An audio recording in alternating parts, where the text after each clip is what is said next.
Alright, hello everybody, it's me, Clock, and we're playing Phantasmiac, a visual novel horror game about moving into a new apartment where things start to go weird. Maybe there's a cute boy in it too. Probably. This place, it's bigger than I expected. For the price you paid, it's surprisingly nice, though a bit dusty. The apartment looks almost new, like someone had been keeping it in shape.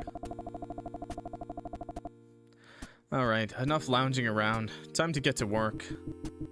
You stand back up and let out a huff, preparing yourself to unpack the last box. The last box lands on the living room floor with a thud. You kneel to open it, and your thoughts start to drift. You didn't exactly leave home on the best terms. You remember how he scorned your interests and pushes you to his predetermined path. Your father. Fuck that guy. The look on his face, cold, rigid, as if you were a fool for even daring to dream. Fuck you, Dad! He never understood. He never understood the Yowie games. He never wanted to understand. To him, you were just a rebellious kid chasing a fantasy. Not someone who has sacrificed your life just to meet his standards. Because you thought being a good child meant giving up your own dreams. But even after everything you've done for him, he's never been kinder. Not even when he needed something. Always expecting, always demanding. That was the tipping point. You packed up what little you have and kept your plans to yourself until you found this place. Dad always hated the Yowie. No! Cheap and quiet. In a town so small it doesn't even show up on some maps. But you don't care. The landlord had nothing bad to say about the place, and she seemed pleasant enough. Plus, it's closer for Abel to visit, which means hopefully he'll see you more often now. After a bit more arrangement, you look around the house again.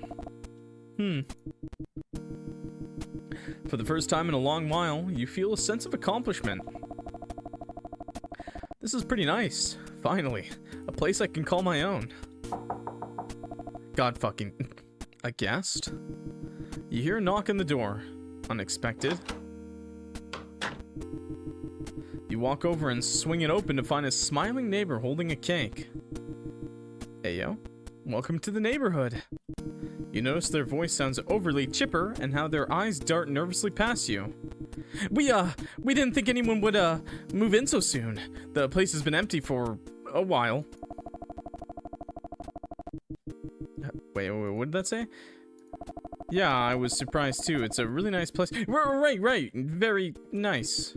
Anyway, welcome. We, hope you like it here. Really. You hesitated on taking the cake they offer, but then they thrust it into your hands. I don't really oh, it's okay. Just enjoy the cake. It's what we do here. And yeah, good luck. Good luck. You barely finish your sentence, but they're already waving you off with what looks like a forced smile. You feel a bit bewildered by this abruptness. How do they seem to be in such a hurry? Normally I have to tell them I'm gay before they freak out like that. I'm not gay, by the way. I just let that slip. You step back into the house and closes the door behind you. Sorry, to clear up any confusions, they usually think I am gay before people start acting like that towards me. Looks like you'll have to wait until next time to return the gesture. You set the cake aside and take one last sweeping glance around the room. This place is yours now. A place where you can feel fresh, away from the life you left behind. I love when cake is thrusted into my hand. True. You just feel so powerful. Like you could just eat it or throw it. Okay, I think this is the time to look for jobs. We moved into a new apartment without a job? What do you mean? What? We just came into a house? We don't have no job? You sink into your chair and open your laptop. You start thinking of the last job you had as you browse for new ones. Maybe quitting that job wasn't the best idea. But with the move, the commute would have been a nightmare. But you moved before getting a new job? Maybe you do need a change of workplace for a really fresh start. A sigh escapes you as you start searching for remote work. You scroll through job listings and find a few that looks interesting, but nothing quite grabs you. Just as you're starting to feel a bit discouraged, a video call notification pops up on your screen. You glance at the notification and see Abel's name. You hesitate for a moment before deciding on picking it up anyway. Hey babe, how's the move going? Need any help? Excuse me, did you just call me babe? Abel's greeting sounds as familiar as ever.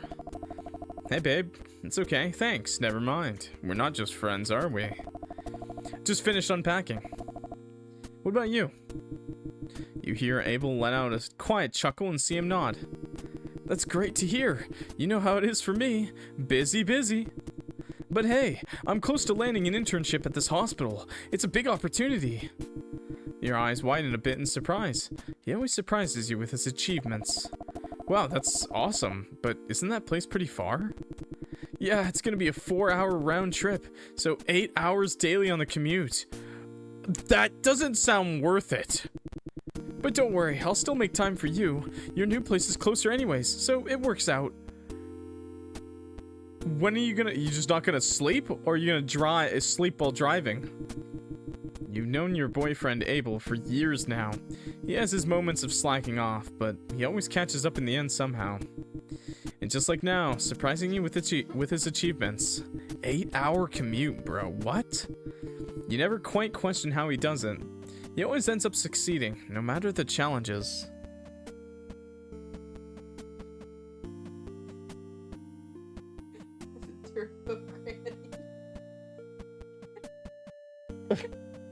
I'm looking at some art right now. It's not gay. It's straight. I'll take it. Straight clock art. Let's go. You never quite question how he does it. He always ends up succeeding no matter the challenges.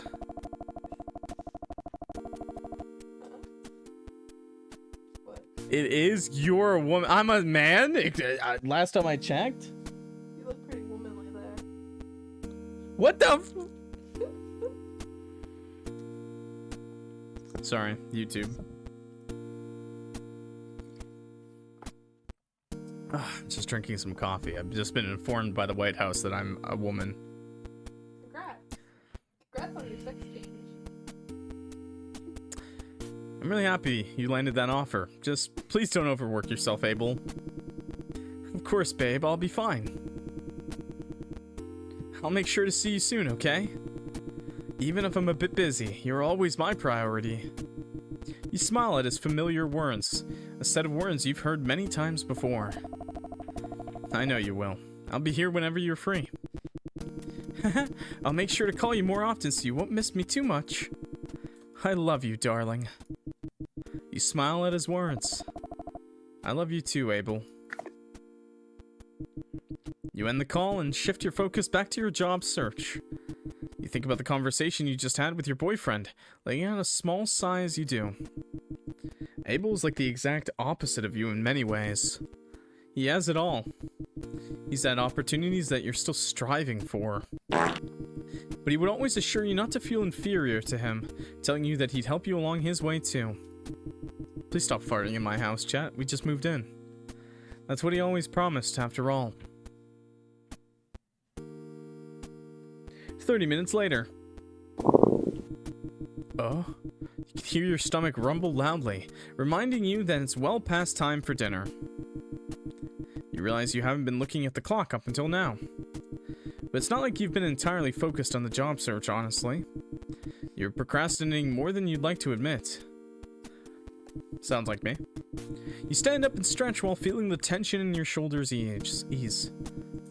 You quickly head to the kitchen to cook something. Does that count as a clock reference? You decide on making something simple, heat up a frozen meal you've bought with you. It doesn't take long for your meal to be ready. Pick up the plate from the microwave. Hunger man dinner, huh? You bring your food to the living room, settling on the couch. You've never been able to stand doing anything without background noise. True. Anybody else? Constant TV or music in the background? Makes you uncomfortable when it gets too quiet. Or YouTube if you're based. You reach for the remote and turn the television on. Wait a second, I'm probably someone's background noise right now. What the fuck? You begin to eat slowly with your eyes on the screen. You're not really paying attention to whatever's on the screen, you just needed a background noise. You grip your spoon and begin to eat. Oh! A soft thudding noise comes from behind you. That was loud and made me scared. A little. Not much. What? Jorking it?! Well, I guess it's a good thing that you're not jorking it to my voice. That'd be weird. But I'm still concerned why you have me in the background. You freeze, your spoon hovering in midair as you turn around and scan the room. Your eyes flick down, expecting to see something had fallen, maybe a book or a picture frame out of place. But no. I saw that, Daniel. Makes me harder. Oh, okay. Your gaze resets on the cabinets with the vase on top of it, and that's when you notice something off. You rise from your seat to observe the dahlias in the vase.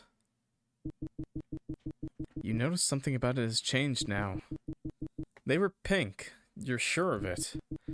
But now one of the flowers has turned a deep, unnatural shade of black. You feel a knot form in your stomach as the realization dawns on you. How is this possible? Who dyed my flower? That's so weird. You'd been looking forward to receiving these flowers from Abel, and now try to make sense of it. Is it decaying? But flowers don't turn black when they wilt, they turn yellow, brown. You don't want to think too much about it. At least not for now. Ugh. You reach out, crumbling the black dahlia and throwing it inside the trash can. Why would I do that? That's so cool. Why would I throw away a dahlia, dude? That was a cool flower to have. It feels fresh between your fingers. It was not decaying at all. Its petals had just turned black for whatever reason. Afterwards, you immediately rinse the dishes and head straight for a shower. Nice. You feel the hot water relax your body, giving yourself a calming sensation. I'm gonna have to turn down the sounds just a little bit. You step out of the shower and dry off before slipping into your pajamas. Nice. Settle into the bed, fixing up your blanket and pillows. Sorry. Before you get comfortable for the night. You stare at the ceiling for a moment, letting out a quiet sigh as you pull the blanket closer to your chest. You don't know what it is about this place. No shower scene this time. Put on the Old Spice always. I've always got a bar of Old Spice. I've always got a stick of Old Spice deodorant. Don't worry, I got you. There's a quietness that you like. A sense of calmness that wraps around you like a soft embrace. But something about this place also makes you feel slightly uneasy. You drift off to sleep. But you feel like someone is watching you. Oh? Feel like someone's watching me? What is my sleep paralysis demon? You're not sure if you can move your body. You're trying to stay alert, but your eyelids feel too heavy. Oh, it literally is my sleep paralysis demon. That's not too bad. The figure only looms closer as you try to focus. Throughout the night, you feel someone's gaze watching your every move. They watched me jork it in the night? That's so awkward. The next morning, you're already sitting on the couch with your breakfast in one hand and cell phone in the other. You scroll through your inbox as you take small bites, hoping to see a response from the jobs you applied for yesterday. Nothing yet. Typical. Ghost, I'm always watching. Stop! But don't actually. I appreciate it. I love it, in fact. A sigh slips out, but you remind yourself that these things take time. Switching over to your messenger app, you check to see if Abel has texted back. Still nothing from him either. For a moment, you consider sending him another message, but you hesitate. No, he's probably just caught up with work. And maybe he's driving his 8-hour commute. The sun is bright today. To take your mind off your worries, you decide to take a walk around the neighborhood and to familiarize yourself with the area. The air feels cool with a light breeze that rustles your hair as you stroll. You pass a few familiar faces, the same ones you saw on your first walk after moving in. It's a small town, that much is clear. Hello, random man. There aren't many houses in sight either, just trees and old weathered homes. Even the place you're living in now feels aged, like it's been standing there for years. Get the sense that in a town like this, everyone knows each other. You wipe the sweat off your forehead and shrug off your jacket as you step back inside your house. Question mark? You notice a faint scent of something in the air. Cologne. Who the fuck is in my house? But it's not one that you recognize. It's a lingering, distinct scent that feels out of place in your home.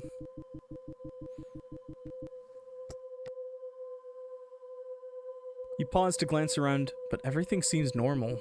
Pheromones, oh no. Horny dude pheromones. You focus and try to identify the scent, but it doesn't belong to anything or anyone you know. You feel the scent fades as you try to focus on it. Sniffa-sniffas. Maybe it's an old scent from the previous occupants. You must not have cleaned this place as thoroughly as you thought. But you also don't remember ever smelling anything like that when you first moved in. If it were from the previous tenant, you would have noticed it before. I should probably clean this place better. He decides to do a little more cleaning before moving on, hoping that whatever caused the scent doesn't come back.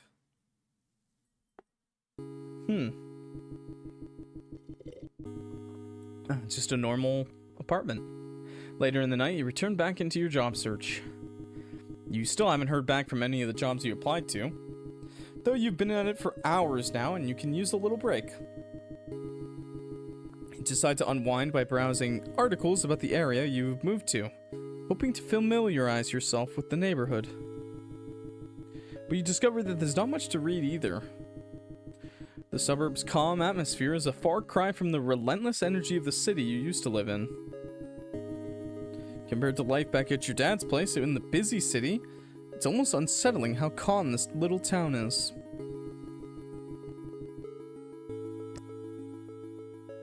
You get lost in reading, digging deeper into the history of the place.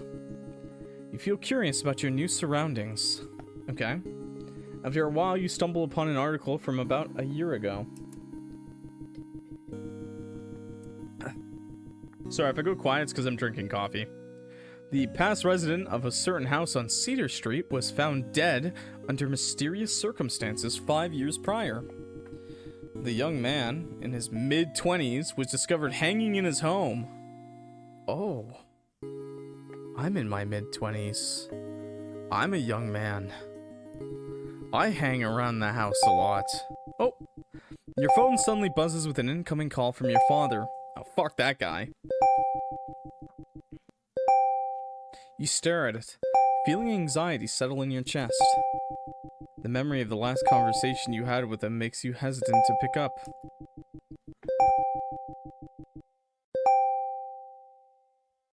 You reach out to decline the call, but before you can tap the screen, it disconnects on its own. What's hanging out? Hey, yo, what do you mean? I'm walking around in boxers. What do you think is hanging out?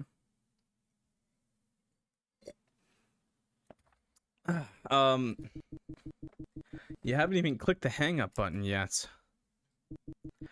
You think it was strange, but you should try and tell yourself that it might just be a glitch or an issue with the screen.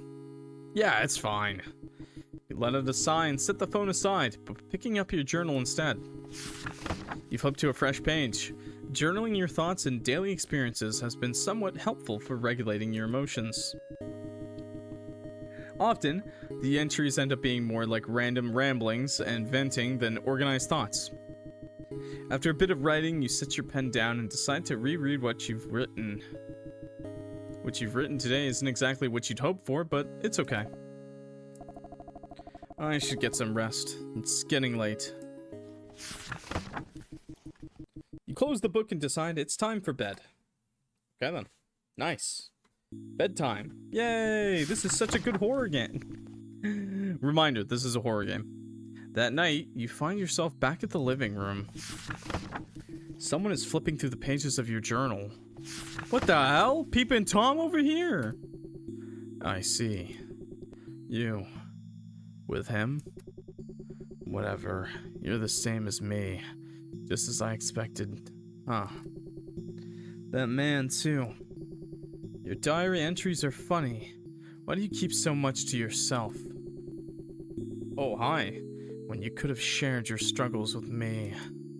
What? Who are you, bro? My sleep paralysis demon? What, are you getting jealous? You wake up earlier than usual this morning.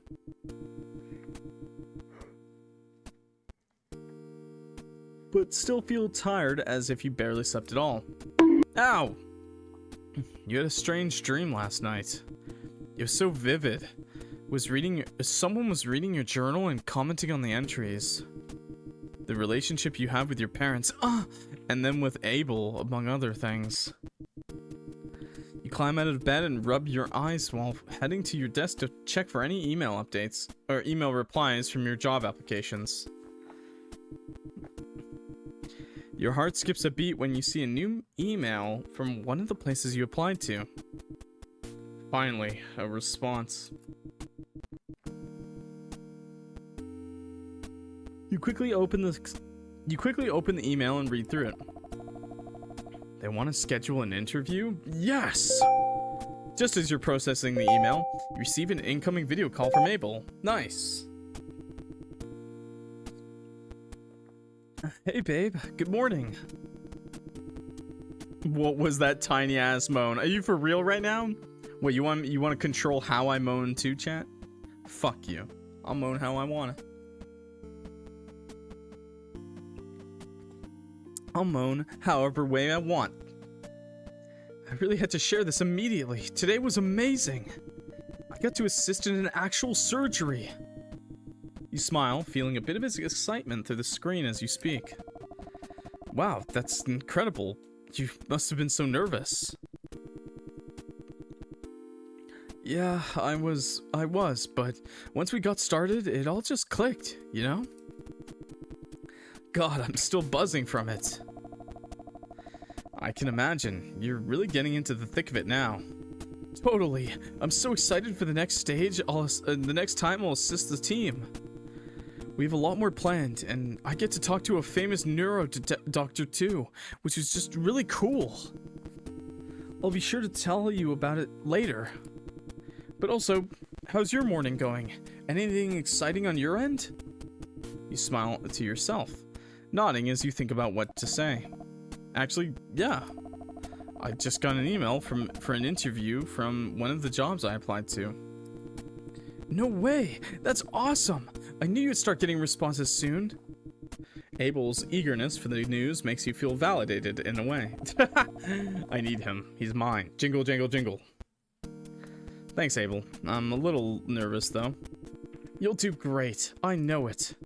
Just be yourself, and they'll see how amazing you are. Your smile widens at his encouragement. It's always hard to just take what everyone says to you as is, but you try to make an exception for Abel. You nod, your voice coming out a little quieter than expected. I hope so. Anyways, it's nice to hear from you. You're so sweet. I did tell you I'll call you more often from now on, didn't I? Also, hate to leave so quickly, but I've got to go now. Don't worry about it. Thank you, Abel. I love you. I love you. I love you too. Go crush that interview. Well, I'm gonna go sit my ass right on the interviewer's head. The room goes quiet as Abel hangs up. Okay, this is time for the interview now.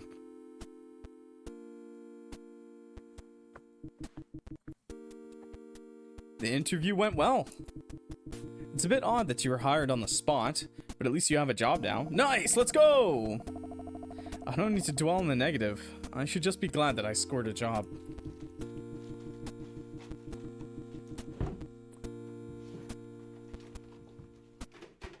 What am I hearing right now? You tell yourself that, stretching your seat and looking around your desk for your journal. But it's nowhere to be found. Stretch check? Ah. Keep looking around, but you still can't find it. You were so sure you put it on your desk last night. You step outside looking for it in the living room instead of despite thinking it's unlikely. You always put it back in the same place each time after you write, after all. But to your surprise, you'll find it there. On the couch sprawled open, like someone had been reading it. Someone. The sight of it immediately reminds you of the very vivid dream you had the other night. The dream where someone was flipping through your journal pages and commenting on the entries. I don't think it was a dream, bro. You feel uneasy. Because the book is really here in the living room now. Just like how it was in the dream. It really felt like it wasn't just a dream after all. You're just crazy, bro. You hastily pick up a journal, secure it in your grasp. Sitting down on the bench. Take your pen and open the books. Open the book, tapping the pen against the edge of the book to try and find the right words to write. Wingardium Levio. We hope journaling your thoughts right now would help as a distraction from that weird dream you had. Who is talking to me? After a moment, you manage to start writing about your day eventually. Why'd the narrator say we like that? Today you landed an interview and secured a job. You also start jotting down thoughts about Abel and the things he's mentioned about his internship. Huh? Feels strange sensation creeps up on you. Ooh, chilly. A cool gust of wind brushes the back of your neck.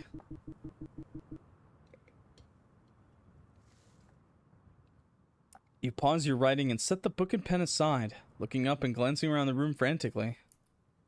Who the hell's there, man? Who opened my window? Fuck you, you're letting all the hot air out. I'm turning into my father by saying these things, goddammit. Your eyes light on the window, now slightly ajar and rattling softly in the wind. Oh, that's a face! Oh. Wait, do you guys see like a smiley face here? Like a smiley and then like eyes? No, that's not what that is. Oh no, the window decoration Abel gave me. It has flown away with the wind. No. You feel bad now, but you can't recall whether you locked it or not. Decide to close it before continuing to write. I'm losing it. Yeah, maybe. I really liked it. I should have made sure I locked the window tight. Oh yeah, it must have been the wind. I'm literally a Skyrim NPC, guys. It's so fucking over. I'm a Skyrim NPC. The next thing he's gonna say is come on out! I know you're here. And then he's just gonna go, must have been the wind. Must have been the wind. Huh. As you settle back down and pick up your journal again, you notice a change in the air. The room feels much colder than it was earlier. Did I miss a lot? No, not really. You just missed a lot of exposition. Oh, and you missed the part where we had sex with our boyfriend. You glance at the window again, thinking it must be the cause. But when you peek outside, there's barely a breeze. The wind is also almost non-existent. You sigh softly and try to focus on writing about Abel in your journal, but you still feel the chill from earlier. Shake your head and try again, yet you can't focus. TikTok NPC stream. Must have been the wind. Walks. Must have been the wind. Walks into wall. Must have been the wind. Somebody stole your sweet roll. For some reason, you keep wanting to glance over your shoulder repeatedly. What the fuck? A part of you expects to see someone there, because it certainly feels like someone is staring at you. But of course, there's no one. What are you thinking?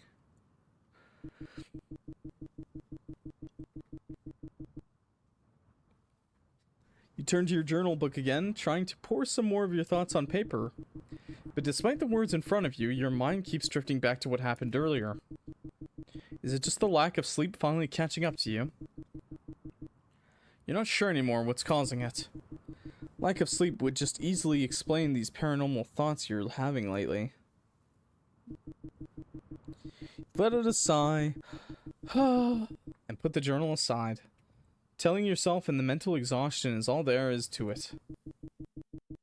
There's no point in journaling if you can't even concentrate. Bruh. Carry the journal with you to the bedroom, and this time make sure to put it on the bedside table. You still feel uneasy as you crawl under the covers and try to push away those thoughts. The way the journal just moved to your living room this morning. Glance at the journal one last time to make sure it's still there when you left it. Sorry, I keep switching hands. It's still there. Exactly where you left it this time. Lol. You turn the lights off and close your eyes. Oh, lovely. Good. Bedtime. Bedtime chat! Everybody get ready! You're lying on your bed. The room was almost completely black, save for the faint slivers of moonlight slipping through the gaps in your blinds. You blink and try to adjust your eyes, but something feels all wrong. You can't move your body. Let me out, sleep paralysis demon! Try to sit up and lift even a finger, but it's like you're frozen in place and trapped in your own flesh. Oh god, not this fucking guy again, dude. Don't sniff a me. You glance around the room and see something moving near your bedside table. A slender figure holding a book. A book. It's your journal, is it? Hey there. And it's there, and it's watching you. Oh god, chat, why are you making me poop myself? Can't see the eyes, but you feel them. Sleep paralysis demon, no! Piercing, unblinking, and fixated on you. Oh! The figure looms closer, but it doesn't seem to be walking its gliders, it doesn't seem to be walking its glider instead. Stop! Stop pooping! He's not pooping! It reaches out a hand towards your face, just inches above your skin. The freezing contact of its hand on your skin leaves you with an uneasy sensation. You, finally, I can use. Oh, you shit yourself, Clock. How cute. Ugh, this will be interesting. Stop sniffing. Don't wake up yet.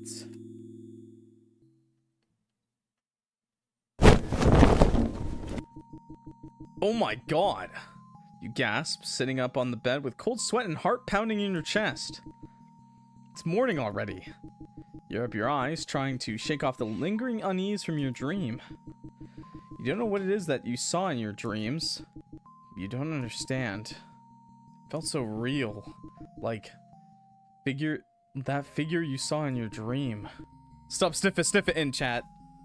The way it spoke to you. My coffee is expired, I'm dying. The way it touched you. All of it. It felt so cold. What do you mean he touched me? Where did he touch me? You can't concentrate on your job at all today. The dream still feels very fresh in your mind. What did my sleep paralysis demon do to me in my sleep? You shake your head and try to put those thoughts aside, but you keep thinking back about it. You tell yourself to keep focusing and just get the task done for the day because you'll be able to leave soon. As the sun sets and you clock out of work, drag yourself into the kitchen with exhaustion. Clock reference. Think of making yourself something nice to unwind after the day. Question mark? You stop in your tracks when you step inside. You spot your favorite drink sitting perfectly prepared on the counter, complete with a straw and a small variety of your favorite biscuits. Excuse me. Is he taking me out to dinner? You don't remember setting this up even earlier in the day before. Did I? No, I didn't make this. Your stalker is so cute. You have mixed feelings, trying to recall if you'd prepared earlier, but you're so certain you didn't. See, guys, if you stalk on this guy's level and you do this, like for your stalk E, I guess, the person you're chasing, your victim, and you make them like their favorite drink, they're gonna love you. Trust, trust, trust, trust. But not for me, okay? Don't break into my house, please. You want to question it further and find out, but you feel too tired to do that. You pick up the drink and take a long sip before sitting back.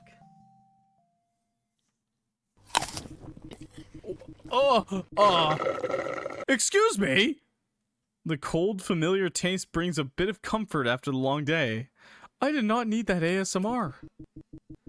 You finish the snack and the drink, and then the drink shortly after.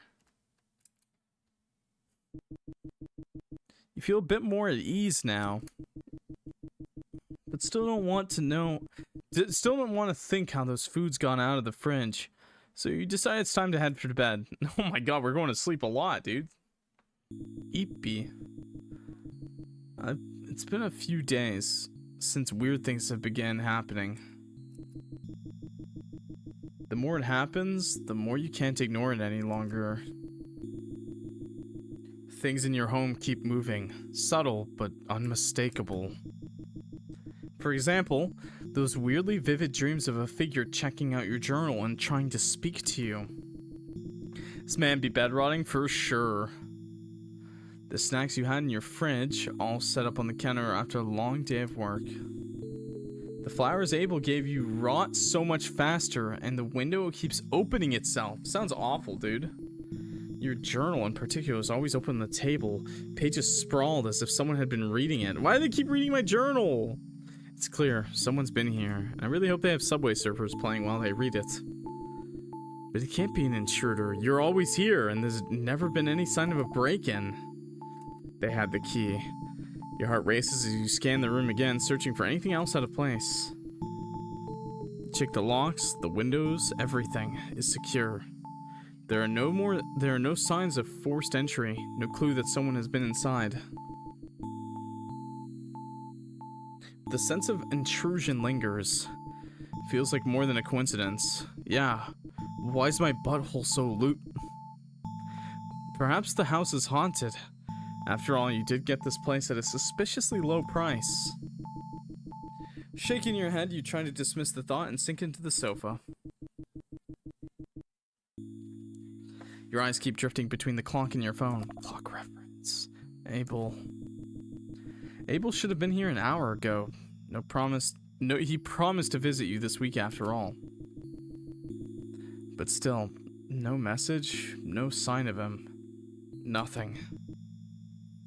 It's getting late. Maybe he's not coming after all. Oh, you hear a knock on the door. Is it Abel? Go, go, go, go, go. It's Abel! You open the door to see a familiar face. Abel, standing at your doorstep. He finally has the time to stop by your place. Personal ghost made 2 of my pans disappear? What do you mean disappear? Ooh. I'm gonna steal a frying pan. Hey, babe. I'm so glad I can be here finally. You force a smile on your face to mask your disappointment at his lateness, although you can still feel it weighing your heart deep down. Aw, that's so sad. Sorry, it has been so hectic for me. I would have texted and called you more often, but you know how things go. In my internship, baby. Babe. It's not that I didn't want to call you, okay? I didn't have the time to. Yeah, sure. Someone's cheating on me with Subway Surfers on in the background. I know that face better than anyone.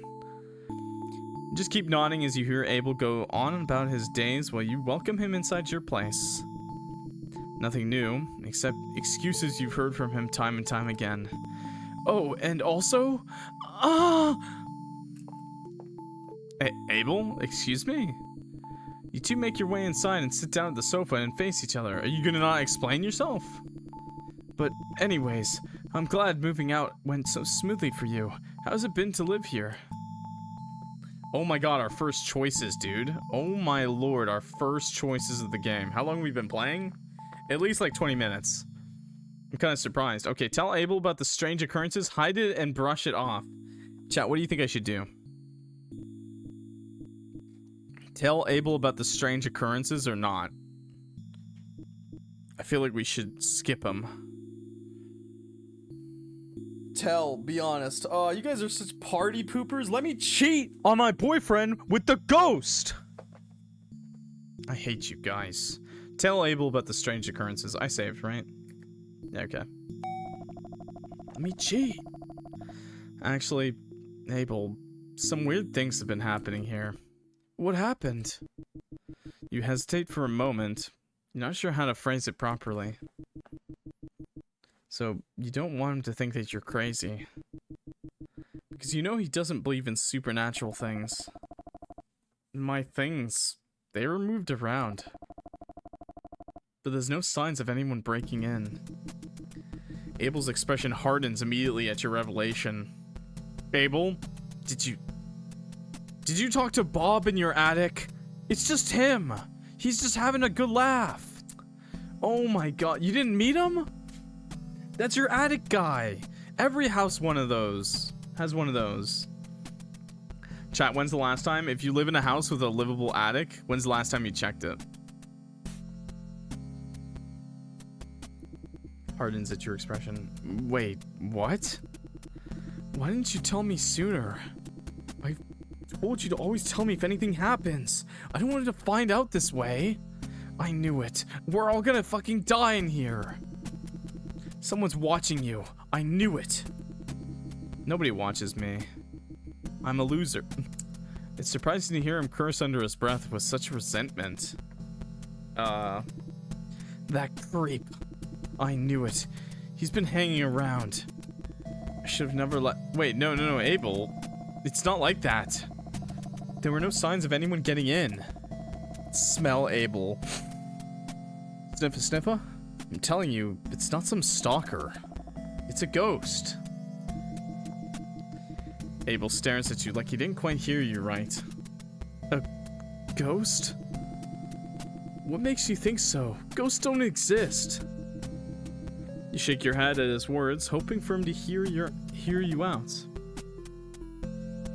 It's true. It's true. These strange things keep happening, and I've been having the most bizarre dreams lately. The flowers you gave me, they wilt and rot so quickly no matter how fresh they are. And the decoration you gave me, it blew away in the wind, even though I swear I locked the windows. My journal? Someone's been reading it. I know because I see them in my dreams. And then, even my snacks. I'm starting to feel like someone is watching me. Like, I'm not oh wait, whoops. I hit spacebar by accident. Like I'm not alone, even when the room's empty. There's something in this place. I don't know what it is, but it's always there. I tried ignoring it because, yes, ghosts don't exist, right? But I can't keep pretending anymore. Something is wrong. This place seemed perfect, quiet, spacious, really cheap. Perfect. But now I think it makes sense. Maybe this is why it was so affordable. Abel's expression turns sour as you explain. You can tell he's still not sure about believing what you just told him. Did you even check the history of this place before moving in? No. I mean, kind of. There was this news piece I found. It talked about someone dying close by, but nothing specific. You realized you didn't finish reading the article last time you stumbled upon it. You can't even remember the vague details. I'll look into it later. But for now, we needed to get out of here. Fast. Wait, what? Why are we even going? It's my house. I haven't even finished paying for this place. To my place! Don't worry about the rent. I'll cover it. I just want you to be safe, okay? Abel's tone leaves no room for argument. He's already on his feet, grabbing your things and shoving them into your bag. But... no buts. Trust me, okay? I know what's best for you, love. You can see the way his hands shake slightly as he packs your things. Whatever's going on with his house, Abel clearly believes it's serious.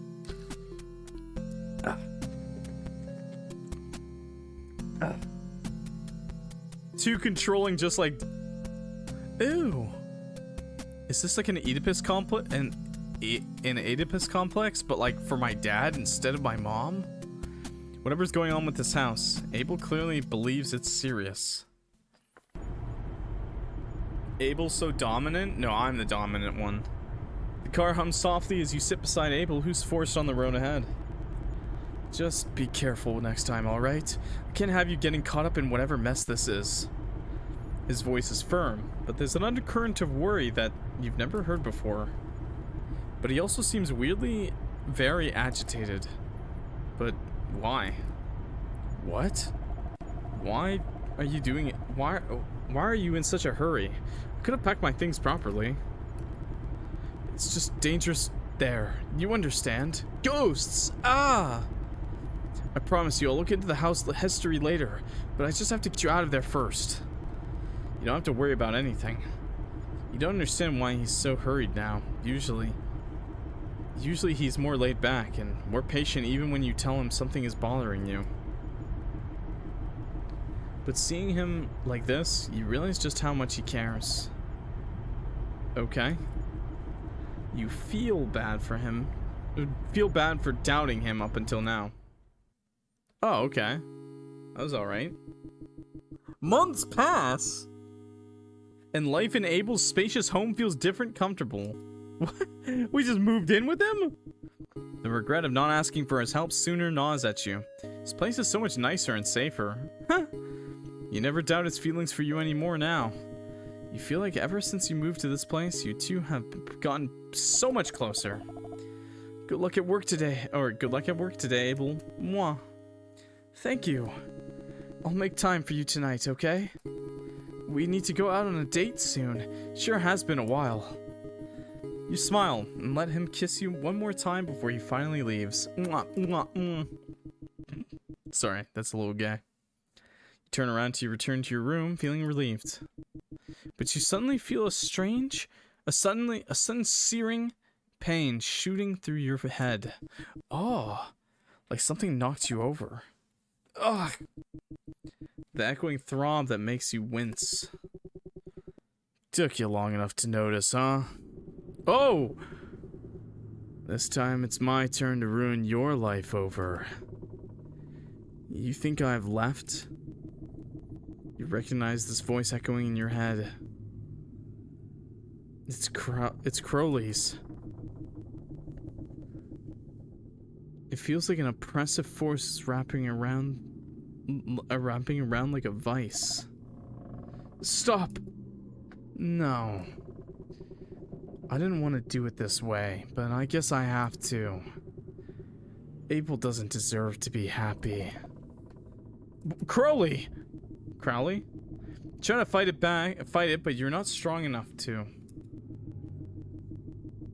Your voices falter as his presence suffocates you.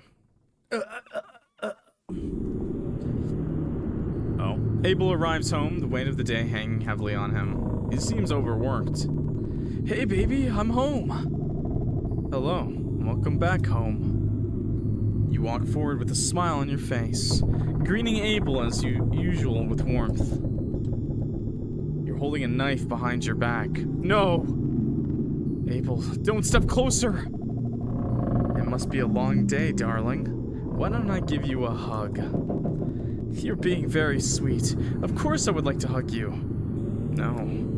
You don't want to hug him. Not this way. Not when you're holding a knife in your hand, hidden behind your back. Ready to stab him. Come here, Abel.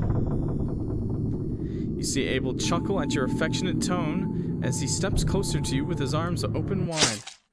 Oh, not the femboy, not my boyfriend. No. You step back, still holding on to the knife that is now stained with Abel's blood. A knife, babe? What? Babe? I thought roleplay was for Friday nights. Why did you just... It's not Friday yet. Crowley's voice strokes your thoughts, urging you to stab him even stronger.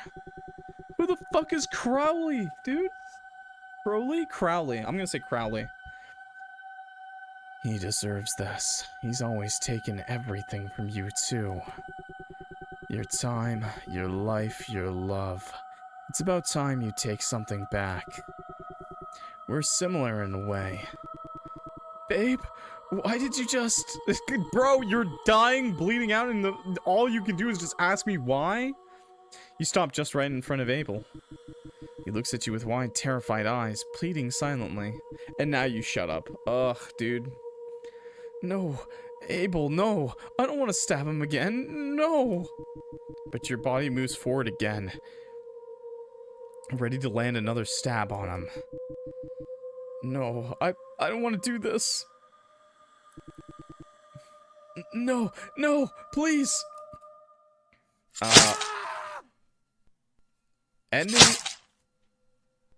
Ending 3 of 3 possession. Not new holes. You sick fuck. Dot dot dot dot dot dot dot dot dot dot. Huh? Okay, that was Phantasmiac, everybody. Anyways, thanks for watching, and I'll see you. Let's go back to let's go get the other endings. Okay, so we told him about it. Chat. See, this is what happens when you tell people about your problems. You become a murderer. You become a dirty murderer, and you stab people, okay? This is why it's always better to bottle it all up, okay? That's what I do, and look at me, chat. I'm a completely normal, functioning adult. Hide it and brush it off. It's been alright. Place has been treating me well. The neighbors have been nice to me too. Oh, lovely. Abel smiles, looking relieved that you're not showing signs of being troubled. Good, good. I was a little worried. But let's not get caught up in all that. His eyes roam around your place for a moment. You've got a cozy setup here. Feels warm. Thank you, Abel. I'm glad you think so. Your heart skips a beat. Excuse me? That's my boyfriend. Leave him alone. Someone's standing behind Abel, staring at him. What the fuck? But before you can focus, the figure disappears already. It reminds you of the shape you saw in your dreams. My stalker ghost. Shake your head and focus back on Abel. Oh, and babe, about last year, you know, I still owe you that birthday gift. I've been meaning to make it up to you. Oh yeah, whip it out, baby. That sounds great, Abel. You smile, but it feels forced, like muscle memory more than genuine excitement. You're no longer excited for any of the things he said. It's been hectic lately, you know, but things are calming down. We'll finally have time to do all the things we've been talking about. Remember that trip that we planned too? I'm serious this time. We'll make it happen. I know I've been busy, but you're always my priority. You're literally training to become a doctor. Stop lying to me. You just nod. He says it so casually, as if it's the first time he's making these promises. Missed birthdays? Missed date plans? You've heard it all before. Last year? The year before that? Excuse me! He's a terrible boyfriend! Oh my god! But maybe we should have just moved in with him. You keep hoping things will change, even when deep down you know better. That's why you're still here. I get it, Abel. Don't worry about it. No, seriously. You deserve something special. Soon, I promise. You know how his voice perks up, trying to distract you with new promises. How about we do something fun together now? You look a little tired. Come on, let's watch a movie and cuddle or something. I know it's your favorite thing. Did you really just say Netflix and chill right now? Hiring? Aren't you tired of hoping the right candidates You sit together on the couch with Abel's arm lazily wrapped around your waist. The glow of the TV flickers in the room as a horror movie plays. It's playing something about an exorcist battling an evil spirit. Oh yeah, let's listen in. Hiring? Aren't you tired of hoping the right candidates see your job posts and apply? It's like trying to find a needle in a haystack. That's why you should try ZipRecruiter. This sounds like a horror movie, alright. That demon is going crazy right now. But your mind has drifted off elsewhere. The scenes on the TV reminds you of the strange occurrences in your home. A priest trying to banish a malevolent spirit from a house gives you an idea. Maybe you can call an exorcist to look into this place as well. I honestly don't believe in ghosts, but these movies are always fun to watch. He deserves to be stabbed for this. True. Abel's voice pulls you out of your thoughts. Chat, if you ever get a bad boyfriend, just give him a quick wake-up stab, okay? It's kind of like when a girl threatens to break up with you, but it's better because you physically maim him. I know you don't. I know you don't, love. You've never believed in spiritual things. Oh, you remember. Yes, I don't. They're ridiculous. But you know, I won't ever mind watching these kinds of stuff with you, babe. It's for your entertainment after all. Did you just kind of like gaslight me a little bit, saying you just smile at his words, finding his voice feeling a little forced. Oh, but are you enjoying this one in particular? You seem a little out of it. You're being kind of quiet tonight. What's wrong? Abel sets the bowl of snacks aside and leans closer to you, his eyes searching yours. No, I'm just a little tired. He pulls you closer, pressing a soft kiss to your cheek. You let him do it as usual, even though something about it feels off. Stop with the ZipRecruiter. His affection doesn't reach you the way it usually does. You're tired, aren't you? Let me make it better. Hey, yo. You're too tired to say anything. You push the strange feelings aside and just let Abel continue, despite the unease gnawing at you. Oh! I don't like that. Oh no. The morning light filters through the curtains, waking you up.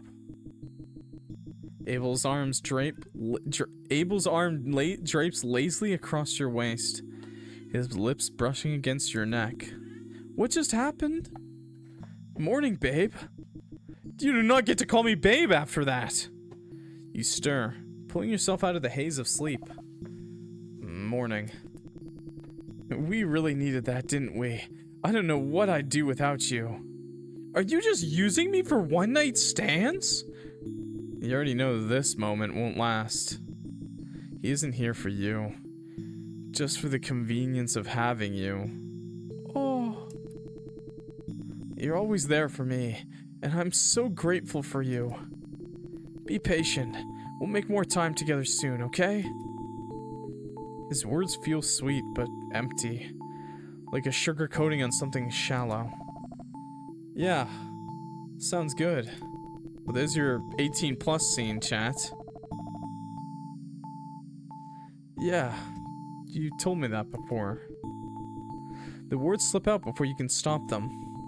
He blinks at you, as if surprised by the bite in your voice. Oh, did it? I'm sorry, babe.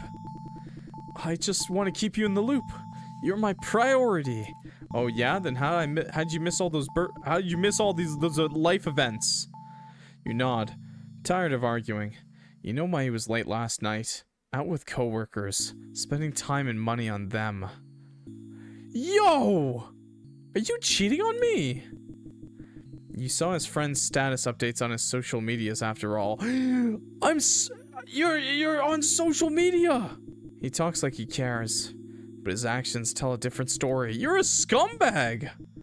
You force a smile, leaning in to kiss him softly, even though your heart isn't in it. It's okay, Abel. I understand. Thank you. I look forward to everything you have planned out for us. Kick him out of the house, bro! You see his gaze immediately soften like your compliance reassures him. You're so understanding. I love you so much. I love you too. The words sting in their false. I kind of slapped my keyboard for the space bar, and it hit that. My bad, chat. The words sting in their falseness, but you nod. The clankers are coming to get me, chat. The clankers! He kisses you again, as if that's enough to keep you around, and maybe it is. For him. Bullshit, and he knows it? Let's stab him. True! He doesn't smell like Old Spice. Yeah, he smells like ass. I'll be back soon, babe. You know I hate leaving you. I hope you have a good day, love. The front door closes, and the silence that follows is deafening. You lie still and feel the emptiness returning, heavier than ever now. The sheets feel colder without him. Huh, but I still miss him? I should shower now. Ugh, my butt's so wet. You drag yourself out of bed with a loud sigh. That's me waking up in the morning. I'm old. I'm an old man now. You twist the faucet and let warm water cascade down your body. It always helps you calm down. Still, your mind wanders back to Abel amidst the stillness. You know this is how it's always going to be. Abel will come into your life only to leave again while you wait. I do not have a swamp hat! And wait. But the truth is, you just can't seem to free yourself from his hold. After a few minutes, you finish up and step out of the shower. Oh good, he wasn't peeping at least. You towel yourself off and change into a fresh change of clothes. On your way to the bedroom to unwind, you freeze. You spot an unfamiliar figure standing in the corner of your vision. Excuse me, are you just there? You blink and suddenly the figure materializes right in front of you. What? Hey, yo, you're where? This is very close to breaking TOS.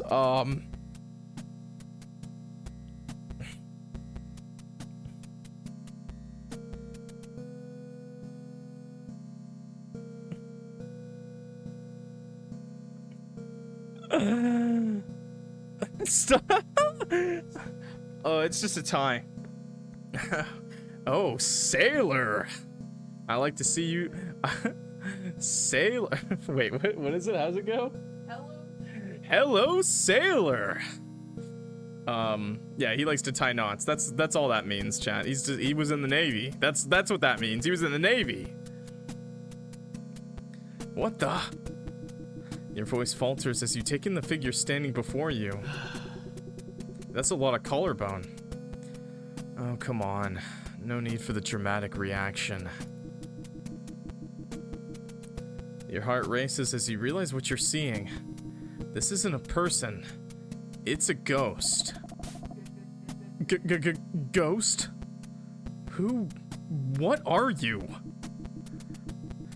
The ghost sighs, rubbing his neck while his glowing green eyes study you.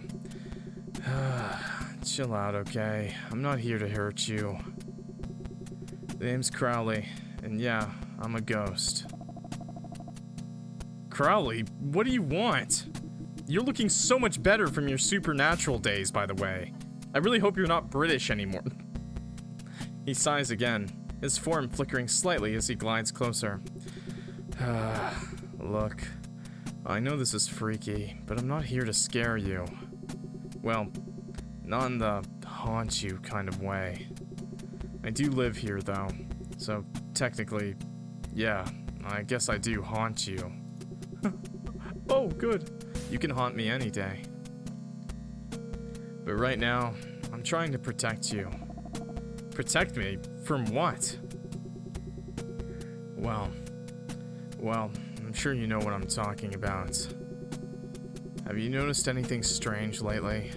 Stuff moving around, feeling like you're being watched? You nod slowly, the unsettling memories of recent days flooding back. Yeah, listen, I know all about that, alright? You brought something else with you when you moved in. A bad spirit. He's been a bad boy. It's been messing with this place, and I've been trying my best to keep it at bay, behind the scenes. And I'm just supposed to believe you? You really can't just bring yourself to believe a ghost's words so easily. I know it's a lot to take in, but I'm telling you the truth. Really, I'm not the one you should be worried about. There's something else here, and it's not gonna leave you alone unless I help. It's a dangerous spirit, one that could harm actual human beings. Its presence is bothering my peace as well. I've been doing what I can to make it leave. You stare at him, unsure of what to say now. His eyes, though not entirely human, seem earnest. I can get rid of it for you, no hassle, but you have to trust me. I know what you were thinking. No exorcists, okay? Believe me, they'll only make things worse for us.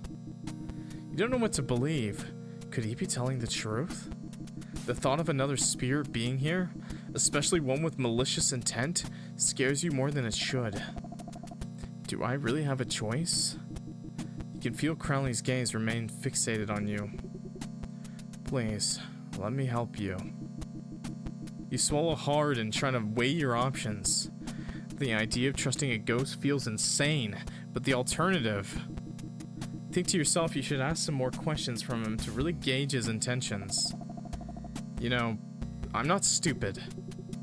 Who said you're stupid? Crowley looks at you with a hint of surprise, looking almost offended at what you're implying. How do I know you're telling the truth? You could be the one doing all of this and that you're just claiming to be a good guy. Not the good guy defense. Are you serious? Look, I'll be blunt. If I wanted to hurt you, I could have done it already. But I don't. I'm stuck here, bound to this place. So really, I've got no choice but to keep that spirit away from this place. His pair of sharp green eyes pierces into yours. Ah! So you just want me to agree and let you stay? Then what? You're just going to protect me out of the goodness of your heart? Huh. This is my place, mind you. Let me repeat it again.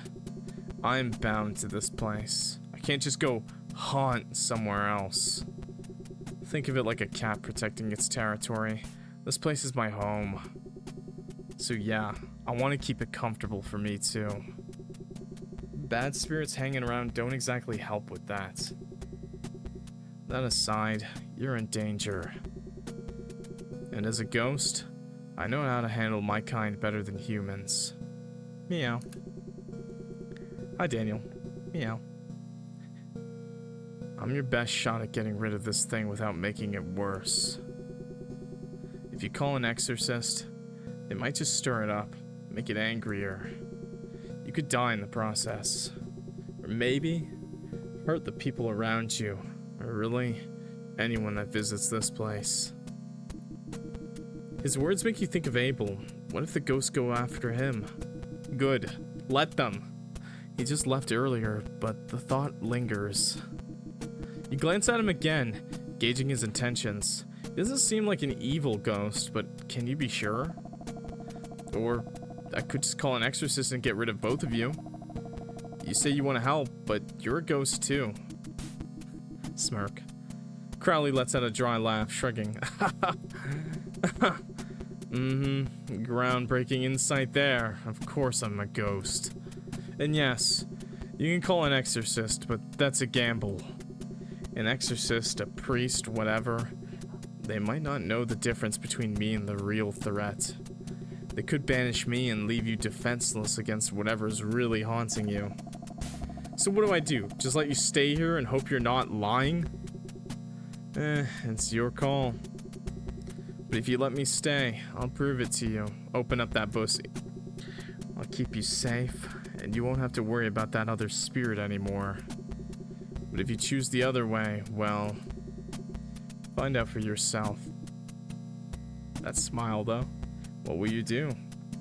Okay, well, let's save. Chat? Chat, do you want to end on the good ending or a bad ending, chat? Because we got 2 more endings to go. And I think I can find a bad ending very quickly if I could. Bad ending first, right? And then good ending? Finish on the good ending, right?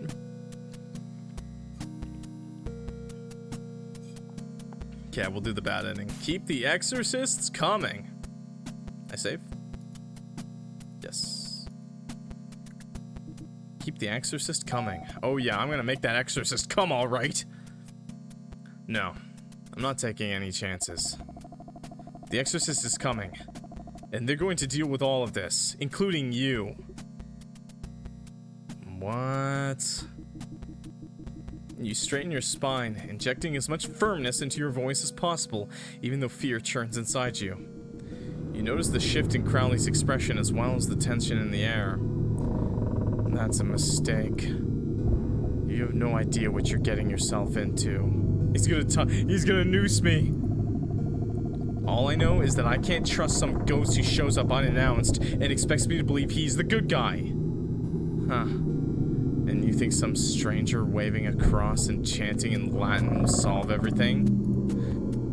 Sure, they might get rid of me, but the other spirits? It'll just get stronger, more violent. A poltergeist isn't something you joke about. A flicker of doubt creeps through you at his words. I don't care. I'll take my chances. At least I'm doing something more trustworthy, instead of trusting a ghost covered in blood with a noose around his neck. Like, whose noose even is that? Yours? Yeah, right. You're probably the noose killer.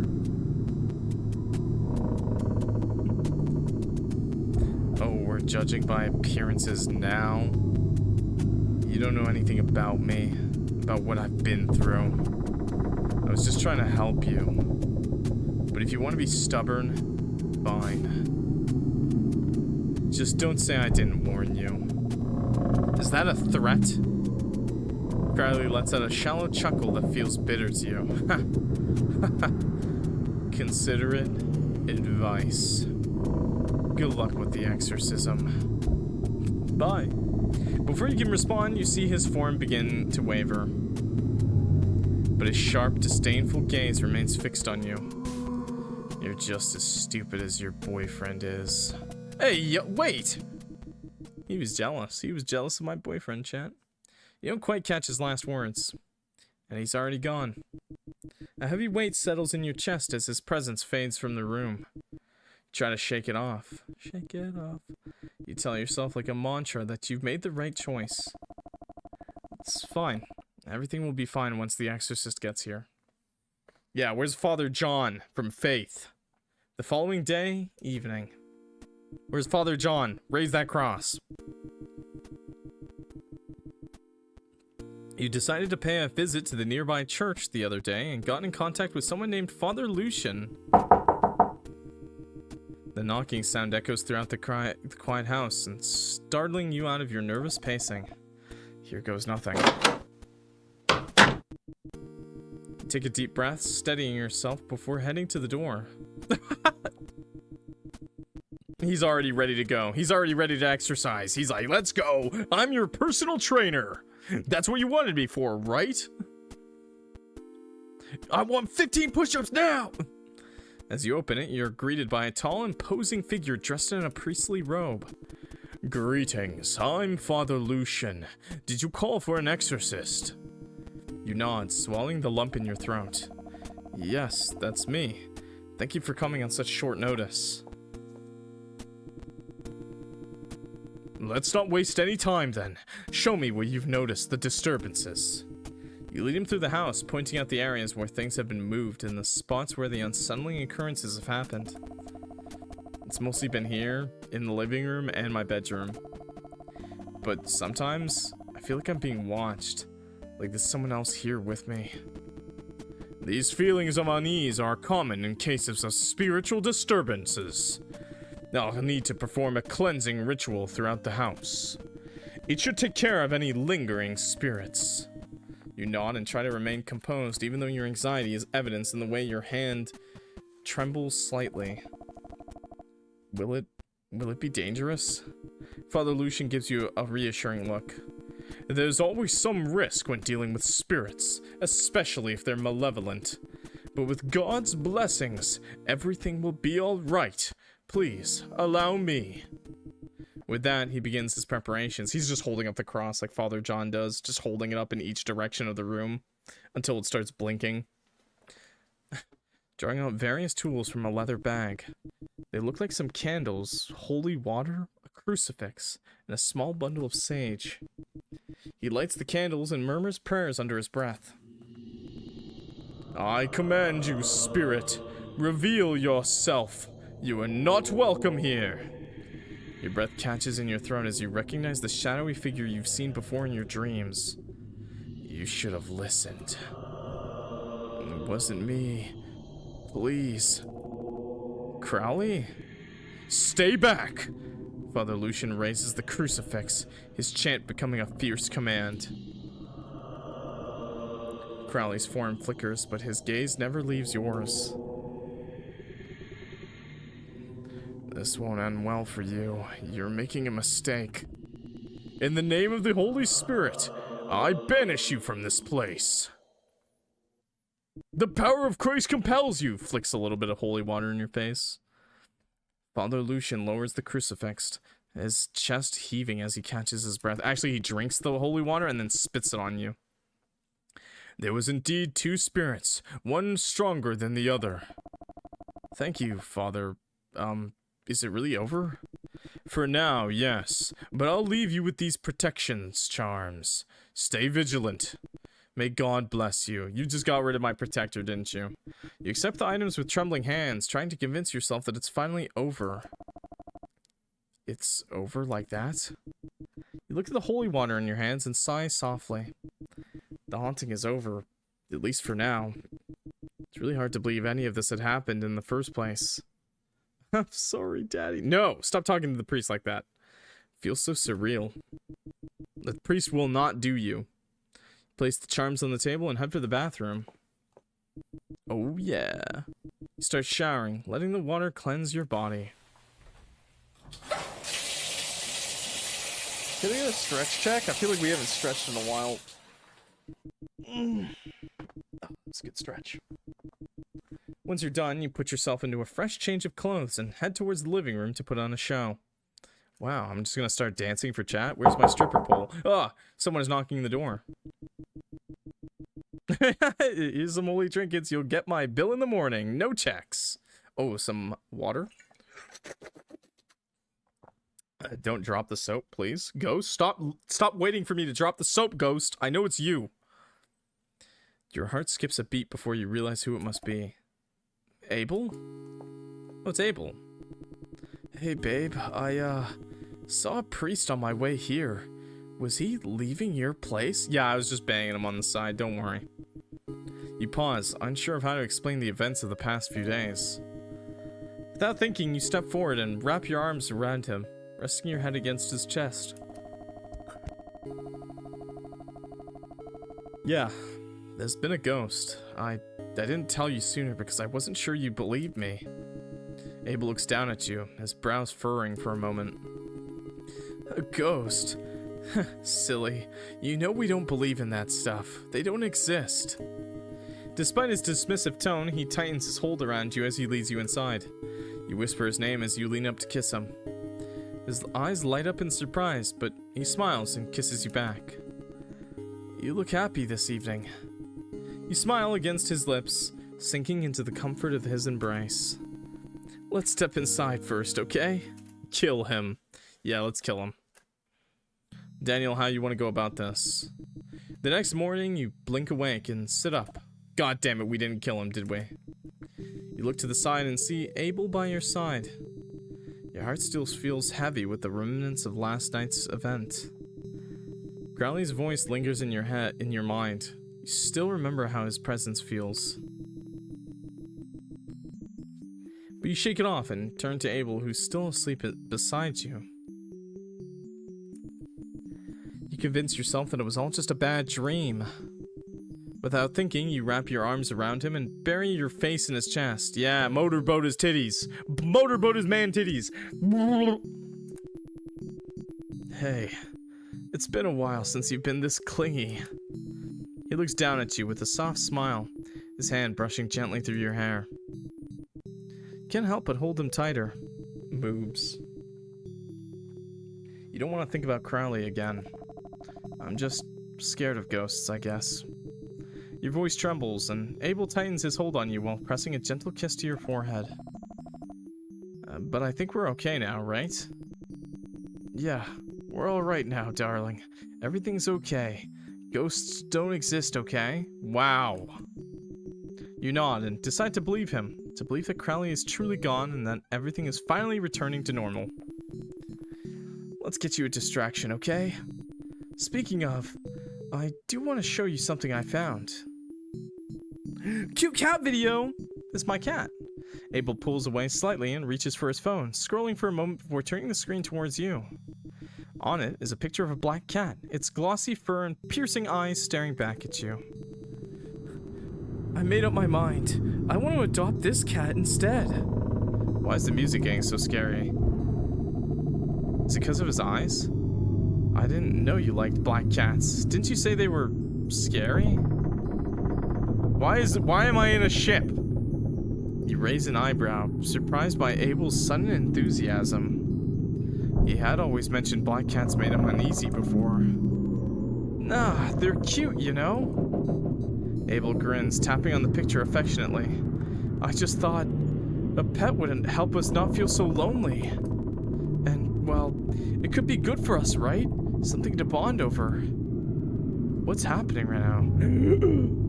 He's still smiling, but for a brief moment, his expression changes. For just a second, Crowley's familiar smile overlaps Abel's face, mischievous, taunting. You freeze, a shiver running down your spine.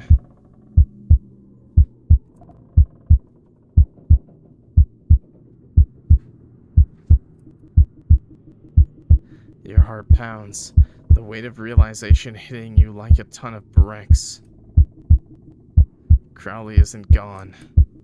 He's still here, and he's a part of Abel now. Nice! Abel?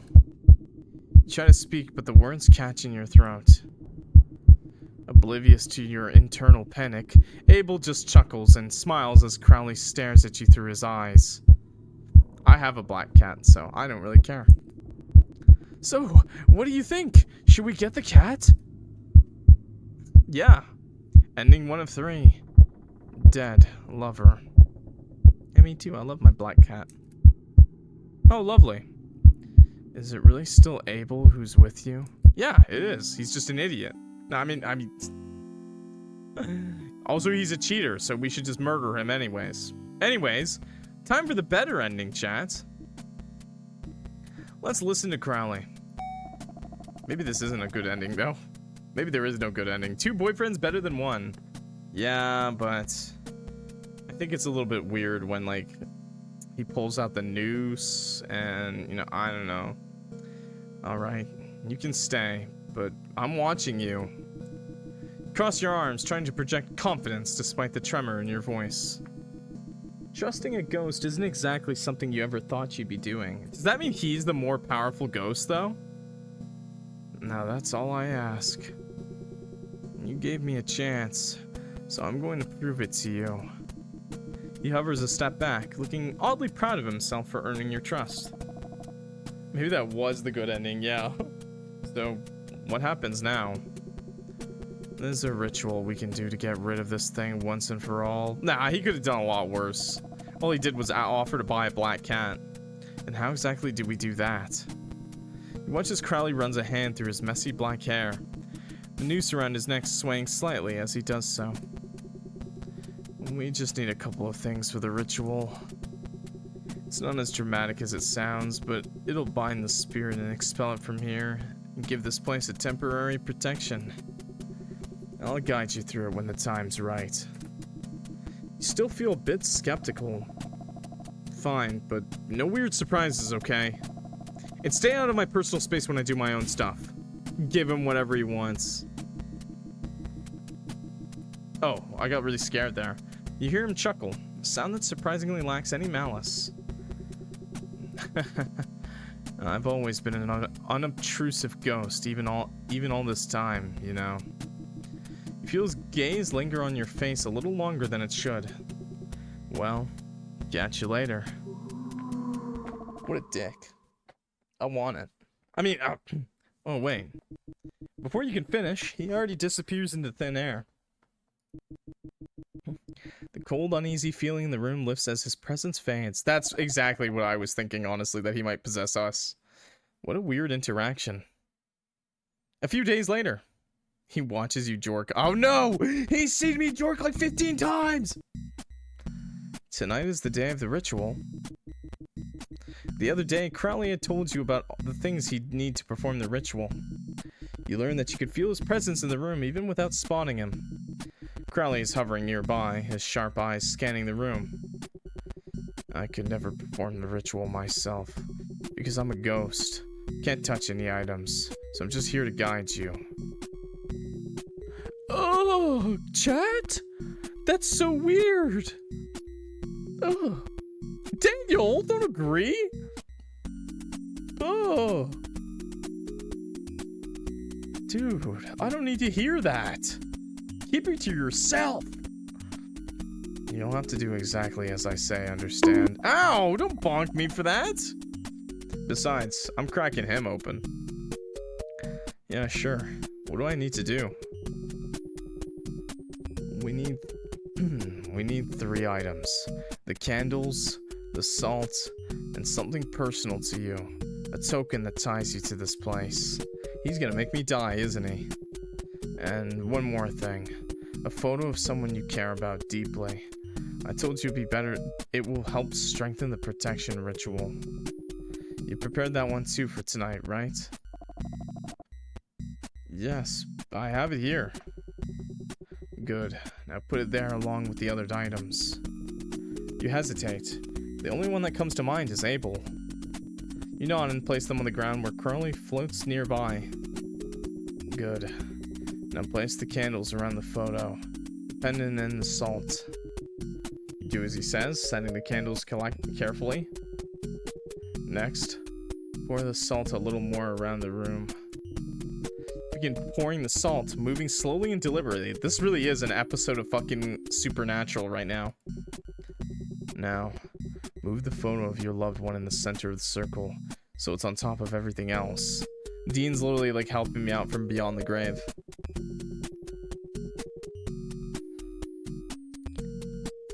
And these will act as your anchors, your guide during the ritual. You two love each other, would always want the best for one another, right?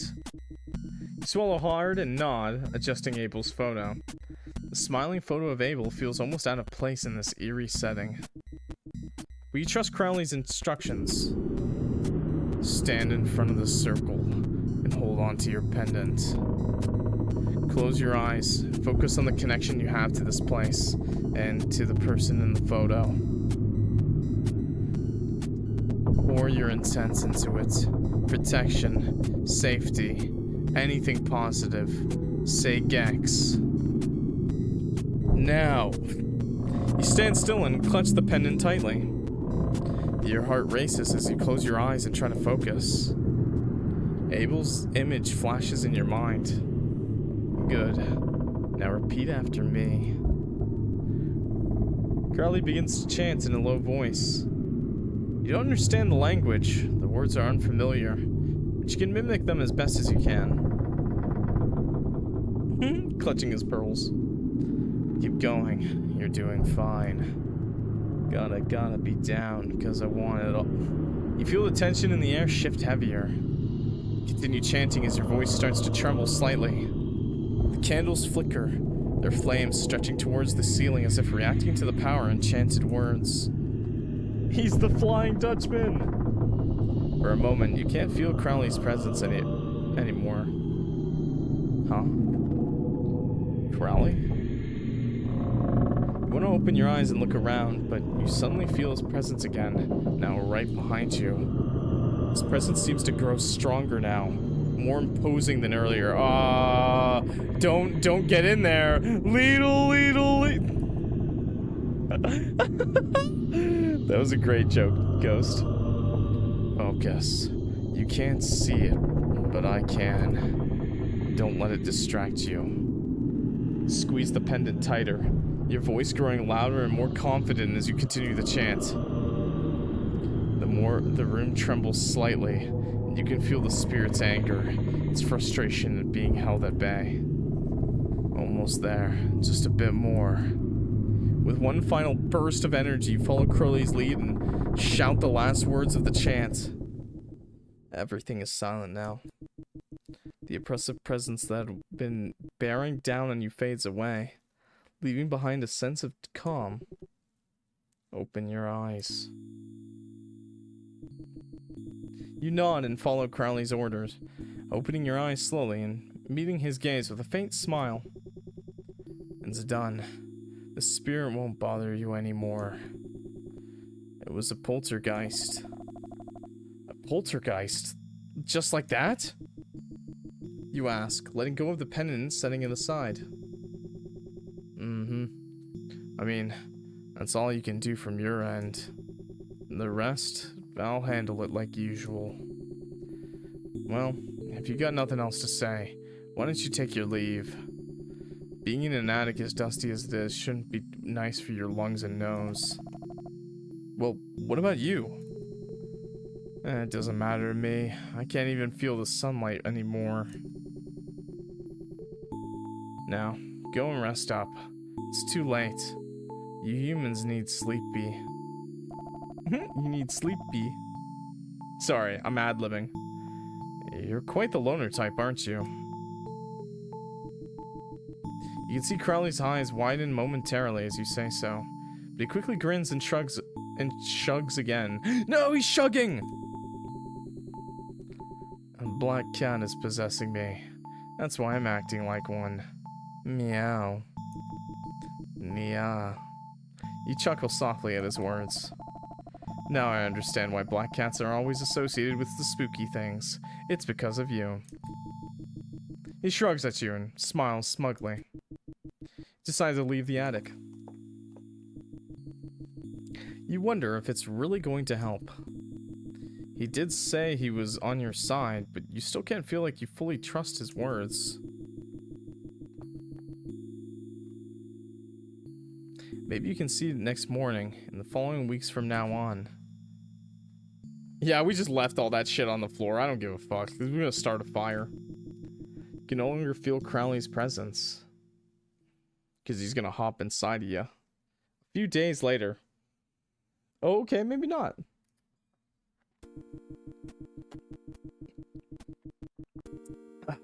In the days following the ritual, you notice a gradual shift in the atmosphere of the house. Oh, good, lovely.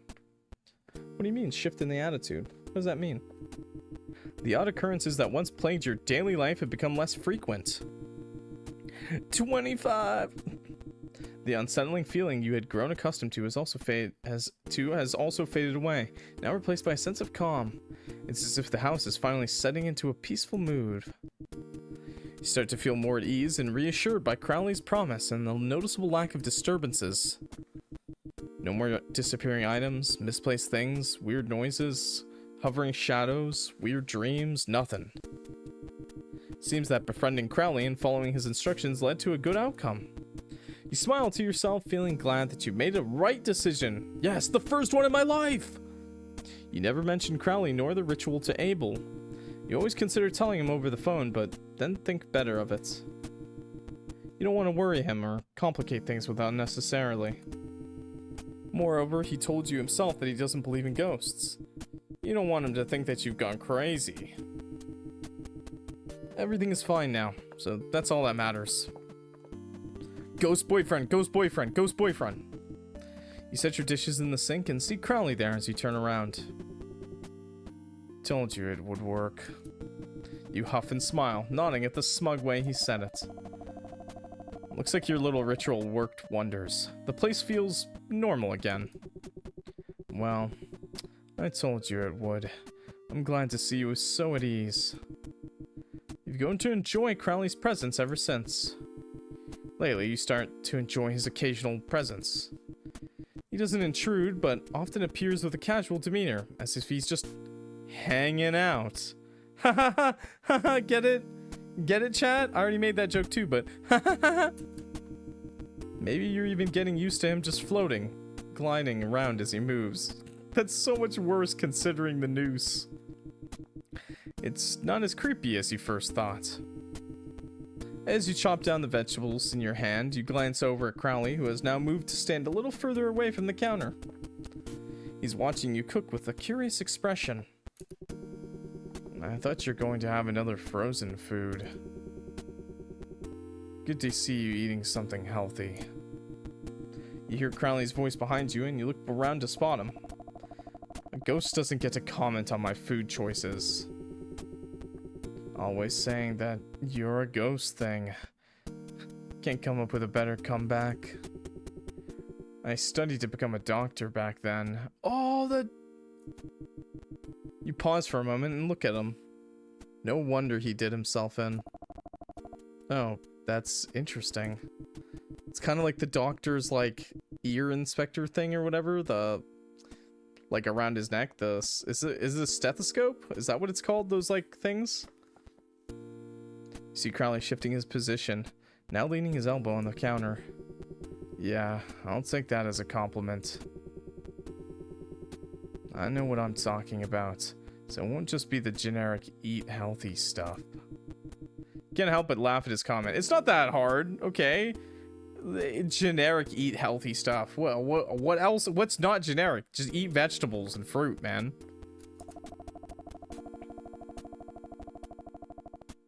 Well then, Ghost Doctor, why don't you give your fellow ghost friends a medical checkup? What? You're so cheesy. You and Crowley laugh together. Maybe because of how quiet this town is. So much so that you're starting to enjoy the presence of even a ghost? I wish we could have talked like this when we were humans. When we were humans! When we were humans! You feel Crowley look at you with a hint of tenderness in his eyes behind those smugness you've never seen before.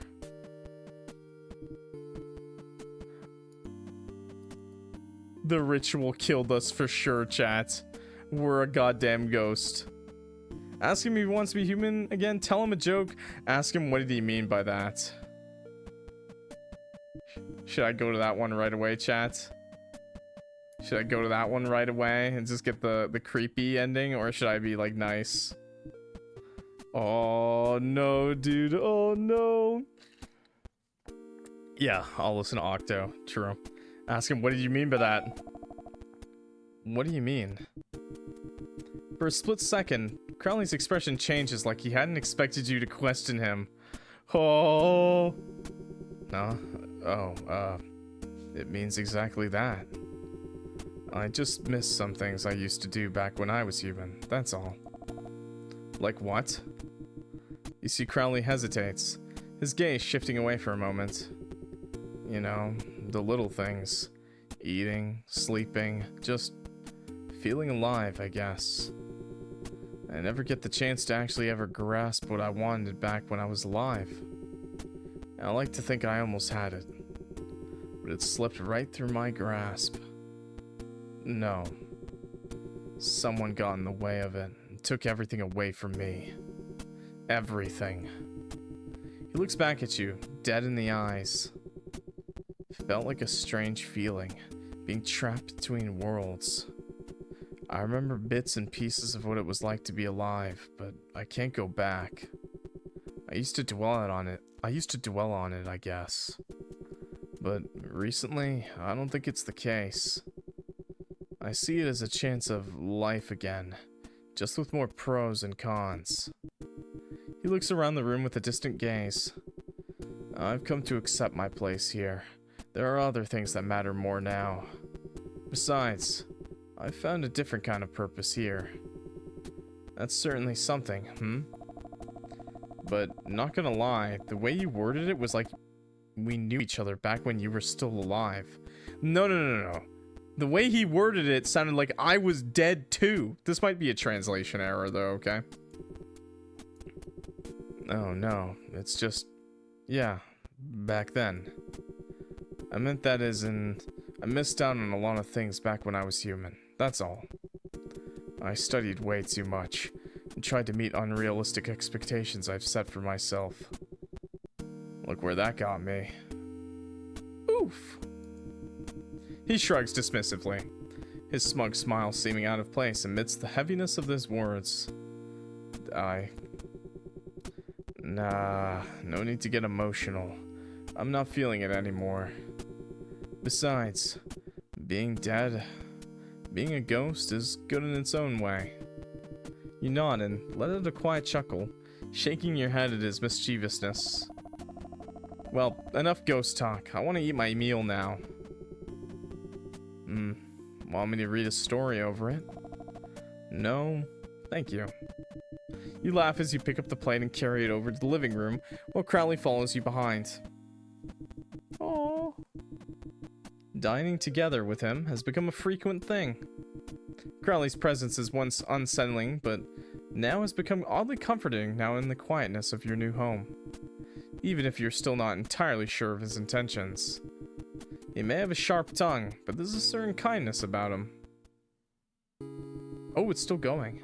You sit on the edge of your bed with your knees pulled up to your chest.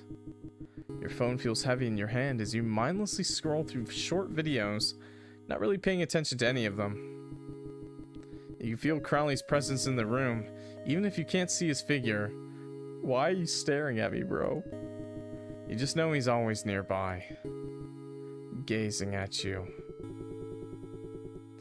Hey, it's about time you got used to my presence. You know I've been here this whole time, so how about a little hi to recognize my presence? Just greet me, and I'll come close. Damn, bro is down bad. His voice is soft and teasing as usual as he hovers near your bed. Stop hovering! Get on the goddamn floor! Especially after I helped you get rid of that troublesome poltergeist. I think it's about time you get used to me. I wouldn't call it fear, Crowley. It's just not every day you wake up and realize you can see a ghost. Let alone talk to one. Can't expect me just to get used to it. Glance over at him, still not entirely sure how to process his presence. He looks so real, but he isn't. You think I'm some kind of nightmare, huh? More like something from a dream I never expected to have. You don't have to worry. I'm not here to hurt you. This place is mine too. Always has been. Think of it like we're just sharing the space now. And that you have a roommate that just happens to be a ghost. And that's simple. Excuse me, Crowley. You're in my bedroom. Last time I checked, my roommate has his own room, okay? And generally speaking, he doesn't stalk me. Now let's cuddle together. His words are oddly comforting that you can't help but to let out a laugh. Not that simple. Crowley nods, and for once you see him being sincere. No more sly grin. Take all the time you need to get used to me. I'm never going anywhere. You always feel Crowley's presence before you can see him. You've been staring at that little screen for hours now. Isn't there something more productive you could be doing? Don't judge me! You don't have the right to comment on how I waste my time. Crowley chuckles and leans in towards your phone. Shut it. You're staying here, so I'm allowed to. He hovers so close like he's about to touch your screen, but his fingers phase right through it. You feel his finger brush against your thumb. It's an odd sensation that's cold and fleeting. Short videos. Popular now, it seems. He pulls back slightly, his gaze trailing over your screen before returning to your face. Didn't you mention to your boyfriend the other day that you wanted to study more often? You notice a subtle bitterness in the way he says boyfriend. Study what? He's so jealous, Chad. He's so fucking jealous. Whatever you wanted. Isn't your boyfriend on his way to becoming a doctor? You don't want to get left behind, don't ya? He floats in the chair opposite you and crosses one leg over the other with his head tilting slightly. I once wanted to become a doctor too. You notice the change in his tone when he said that. He's so fucking jealous of my boyfriend, bro. But, well, life fell out, and here I am, I guess. Crowley quickly stands, his snarky tone returning as he waves off the seriousness of the moment. But you still feel something heavy, the bitterness of his earlier words lingering. Oh, I still have options. Okay, wait. If you were still alive, maybe you could study with my boyfriend. He's a hard worker. What happened to you when you said life fell out? I never knew ghosts could get sad. Okay, that's just mean. Okay, I'm not gonna be mean. That's a little snarky, a little witty, you know, a little...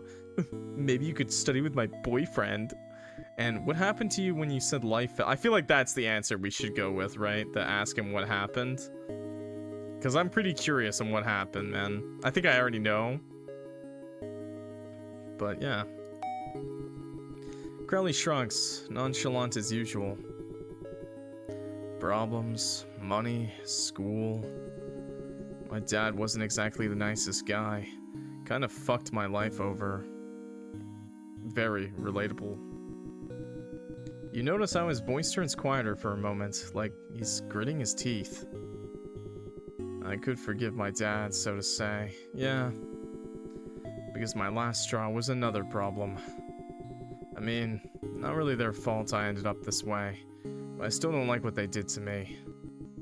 You notice his voice tightens slightly at the mention of this person. You get the impression that he really hates this one person. I could have thugged it out, I guess, but I gave up. And here I am. Yeah, I could have thugged that out, bro. I could have thugged it. He says it with so much aloofness that it's hard to tell if he even cares anymore. I got a cat meowing at me, chat. 1 second. Shush. Thank you, kitty. But hey, being a ghost isn't so bad now. He grins, fiddling with his nose like a toy while glancing at you as if waiting for a reaction. Isn't so bad, you say? Mm-hmm. Crowley's smirk widens at your words and he leans back, looking at you. Because I still have something to care about. Something I'm confident I'm getting now. In getting now. Very recently, that is. Which cat? It's my cat Soba. He gives a dismissive wave of his hand, finally letting go of his noose and shoving the hand to one of his pockets. You know what they say about wandering ghosts. There's a reason they're still here in this world. Why would they linger in a world where they don't belong? People can hardly see me. And I'm no exception either. Well, I guess everyone's got their own little delusions to keep going, it seems. Even ghosts. You see Crowley shake his head at your words. No, I wouldn't call it delusion myself. I'm a ghost, but my thoughts are real. Wanna know more what kind of thoughts I have as a ghost? No. I think I'm good for now. Shut that shit down. Alright, if you say so. You know the offer will always be there. I like being interviewed. I take pride in being a ghost. Sort of. You roll your eyes at his words, shaking your head with a little bit of amusement. The offer is tempting, but you also haven't been able to talk to Abel today. Okay, give me some space now. I need to get some sleep. Crowley raises an eyebrow at your words and speaks in a teasing tone. Lies. It's more like, I need some space to talk with my boyfriend. You click your tongue, acknowledging his point with a resigned sigh. Yeah, you got me. Alright, I'll leave you to it then. Have fun when he's around. You watch as Crowley waves his hand and fades from view. The room always feels lighter, yet emptier without his presence. Pull out your laptop and initiate a video call with Abel. He had promised to call you more often, but it's been a few days since the last time you two even talked on the phone. Damn! Ghost boyfriend, better than living boyfriend, kinda. Well, let's see, maybe one last chance? He always seems so busy with his internship thing. After a moment, the screen finally lights up and reveals Abel's face. Hey there, darling! I'm so happy you called. You know, I've been thinking about you all day. Sorry I haven't been able to call you today. It was so hectic. Today was fantastic at the hospital. Oh, you wouldn't believe all the things I got to do. You see Abel's excitement is palpable. Like how it's always been. His voice is full of energy and pride. So, listen. I was in the OR for most of the day. We had this incredible surgery. An appendectomy. But the patient had some really unusual complications. I got to assist with the procedure and watch the whole thing. Break up with him. Damn, that was quick. It was intense, but so rewarding. The way the surgeon navigated through those complications was just... You try to focus on the things he's telling you, but you feel like your mind is elsewhere now. It was just so cool, you know? His voice snaps you back to the present. Throw him away. Based. Oh, yes, it's really an amazing opportunity for you, love. I'm so happy you decided to take this internship offer. Your focus keeps drifting. Oh, it really is. Well, listen now, it was... It continues without skipping a beat while you nod along. Your mind drifts again at his voice, reflecting the distance that seems to grow with every conversation. Anyway, how's my favorite person doing? I hope your day was good too. The question seems almost secondary, much like an obligation to his end. You always tell yourself about how genuine his affection is, yet he doesn't even seem to remember making time for you. Oh, just the usual. Busy day at work, but nothing too exciting. I'm glad to hear that you're doing well. I know I've been so busy, but I just get so excited about all this. But sorry, I want to go ahead and rest now. His smile is warm and his tone loving, but the call's end feels somewhat abrupt. I can't wait to see you. I'll try to call you more from now, okay? Take care. Take care too, Abel. The call ends, and Abel's image fades from the screen. This is not the first time he doesn't live up to his words. You shouldn't be surprised anymore. He's always so affectionate with you, but it feels so hollow. You turn your laptop away and decide to just knock yourself to sleep. With a sigh, you turn off the lights before settling into bed. Where's Ghost Boy? The next day arrives, and with it the start of your work-from-home job. It's boring and tedious, but the pay is enough to make it worthwhile. At least you're spared the long commutes and early mornings. Makes you think of Abel, your boyfriend's internship. He's always talking about the grind, those long commutes, 8 hours on his feet, constantly learning, constantly pushing forward. Off to a bright future, just like his father always wanted. Everything seems to fall into place for him. He's driven, focused, sure of his path. Born with a silver spoon in his mouth. And yet, Abel, whenever you start doubting his affection towards you, you always remind yourself how admirable he is. Smart, ambitious, loving, handsome too, with a well-off family. He's got it all.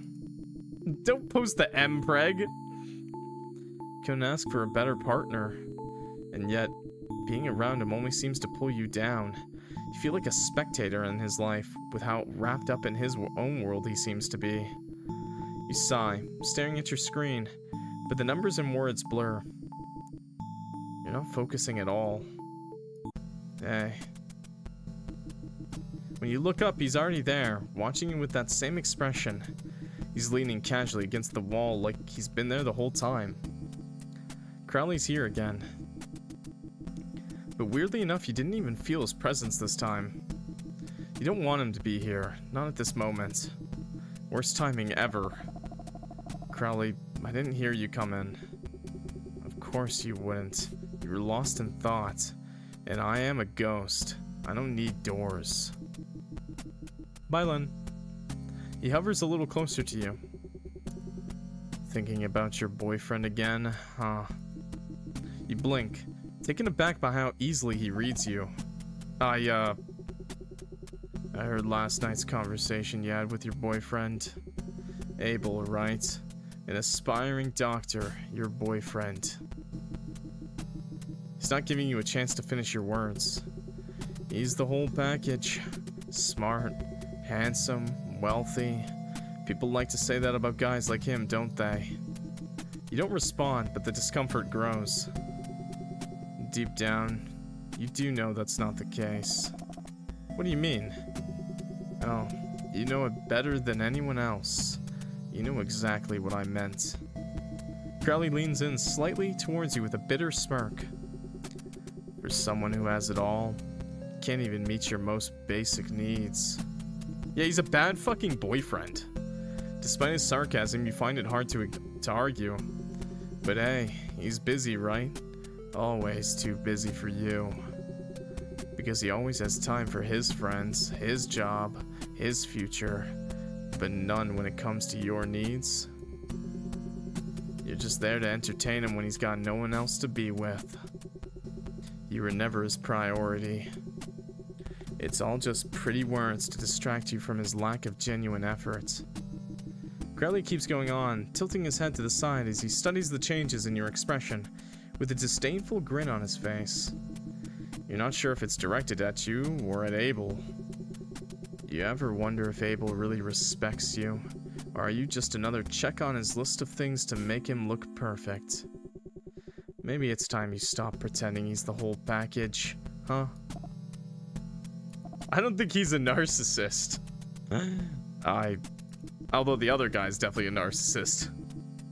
You open your mouth to argue, but the words die in your throat. Crowley isn't wrong in that truth stings more than you want to admit. He doesn't care enough about you. It's crystal clear.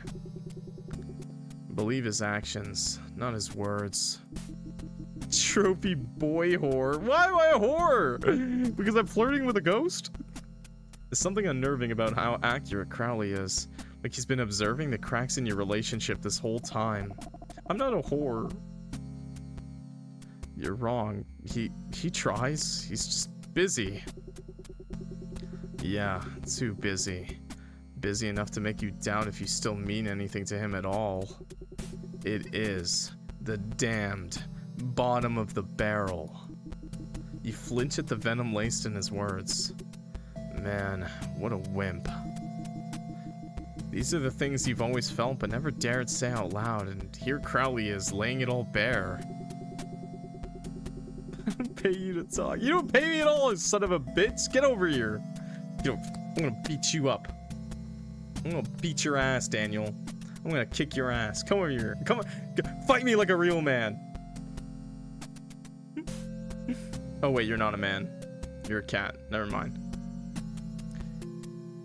You deserve someone who actually sees you.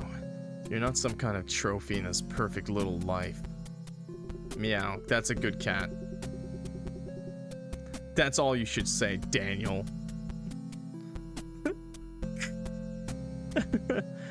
Funny thing is, even a trophy gets put on display. You're just an afterthought. Despite the way he delivers the message, you can feel that it comes out of a place of concern. Crowley hovers away and gives a casual shrug. Like the heavy words he said just doesn't even matter. It doesn't. He's just like, I'm a ghost. I'm just your friendly ghost. Neighborhood ghost. Don't worry about me. Anyway, I've said more than I should. I can't be bothering you when you're busy at work.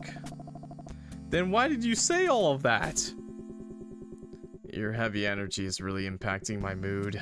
Especially since I'm a ghost haunting this space. Haunting this space. Did you really just say I bring down the vibe even if you're a ghost? Being a ghost makes me sensitive to energies. And, well, I don't want to see you wasting your time on that boyfriend of yours. His words still hurt, but you know it's just harsh truths at this point. He reaches out, giving your shoulder a pat, but his hand passes right through your body as expected. Just cold air where his touch should be. Pew. Wait, Crowley! Before you can respond, he's already gone, fading into the air without a sound. Bruh. You stand there for a moment, lingering in the strange mix of comfort and confusion he's left behind. His words replay in your head even as the room falls silent. You turn towards your couch and sink into it, your mind swirling with thoughts of Crowley's unsettling truth. Oddly, you do feel comforted. Maybe because, for the first time in a long while, someone's really understood you. Based. That's all you need. Fuck a real-life boyfriend. I need me this ghost guy. The day drags on, your work-from-home tasks growing more tedious by the minute. You nod and thank your higher-ups before ending the call and stretching your back and putting the laptop aside. Feel drained. No, that would be an understatement. You've been exhausted. Both from the job and from your spiraling thoughts. You keep thinking about Crowley's words and the reality of your relationship with Abel. It hasn't left your mind ever since. You decide to make your way to the kitchen, hoping to make your favorite drink to wind down after the day. As you stir the liquid in the cup, your mind wanders back to Crowley's words. His sharp, cutting remarks about Abel, the ones you haven't been able to shake off. Stop, please. Please. Is that voice volume? Okay, I don't know what it is. The worst part is, he wasn't wrong. You stir the drink more forcefully. It's none of the sound settings, by the way. It's its own sound. No! Okay, stir the drink more forcefully, trying to focus on anything else as it makes harsher clinking noises. It's crazy to let him get under your skin like that. The clanking. A ghost of all things. You shouldn't be thinking this much. You turned yourself down? Did I turn myself down? Whoops. Yeah, I don't know, man. I don't know. It didn't affect anything. Here, wait. I actually have a way to turn that down. Okay, and then I can turn this up. There we go, perfect. But then again, Abel's behavior. Mute. I'm not muted. Wait, am I muted? No way. You guys are fucking with me. Common garden skink in my sink. Wait, what? No. I might be too EP to tell. We hear you. Thank you. Sorry. That's okay. Go to sleep. Just go to sleep, ghost. It's all good. You can fall asleep. This is actually such a great video to fall asleep to, except for the clanking that you heard earlier. Your thoughts trail off, interrupted by the sudden buzzing of your phone on the counter. You turn around to reach your phone and see who the caller is. Abel's name flashes on the screen. You contemplate whether to pick up the call or no, and you hear a familiar giggle. Not gonna pick it up. Crowley, you're here again. He's already there, hovering by the counter with his pair of green eyes that stare at you intently. You click your tongue as you glance down at your phone again. Abel's calling, but Crowley's words echo louder in your mind now. Come on, aren't you curious what he wants this time? Crowley tilts his head as he asks. He's daring you to test what you already know. The ringing feels almost obnoxious now, and Crowley's presence makes the decision harder. Or, you could just let it go to voicemail. as much as he says he misses you. You narrow your eyes at him. Give him a taste of his own medicine, just this once. The phone stops ringing, silence filling the room once more. There it is. Crowley chuckles softly and drifts back with a smug expression. You want to brush him off, but the truth is you've been feeling it too. His voice gets under your skin like a splinter. It's so frustrating. I feel like crying just letting all of this finally sink in. Crowley's influence shouldn't be this strong, but you can't help it. Part of you wants to cling to how much he seems to understand you, like he's peering into your mind.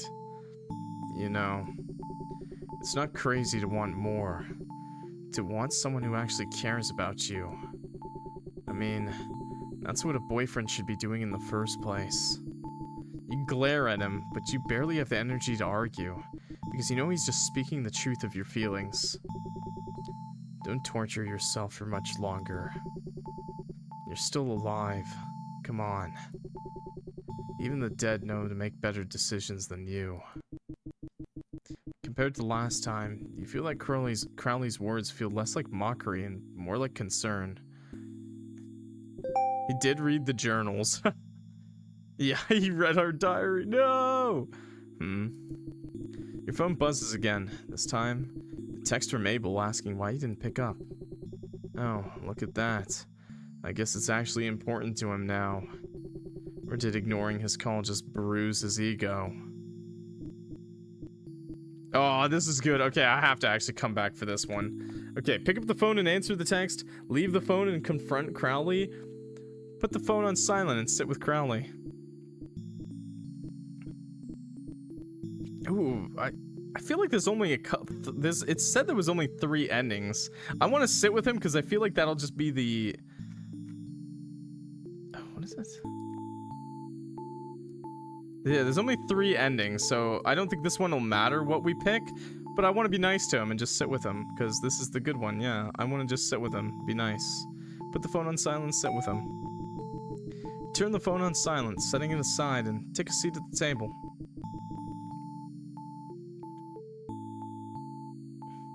Also, what's up, bitch? Wow. Random vampire boy, what the fuck? Crowley follows you, almost pleased. He's like gaslighting us into breaking up with our boyfriend, even if he is really, really shitty. Nah, dude, this is like that guy that you talk that this is like for all the girls, this is that guy that talks to you that's always like shitting on your boyfriend. Rightfully so, but he's just waiting in the wings. He's just waiting in the wings. He's like, this is my fucking chance. He's like, this is my chance.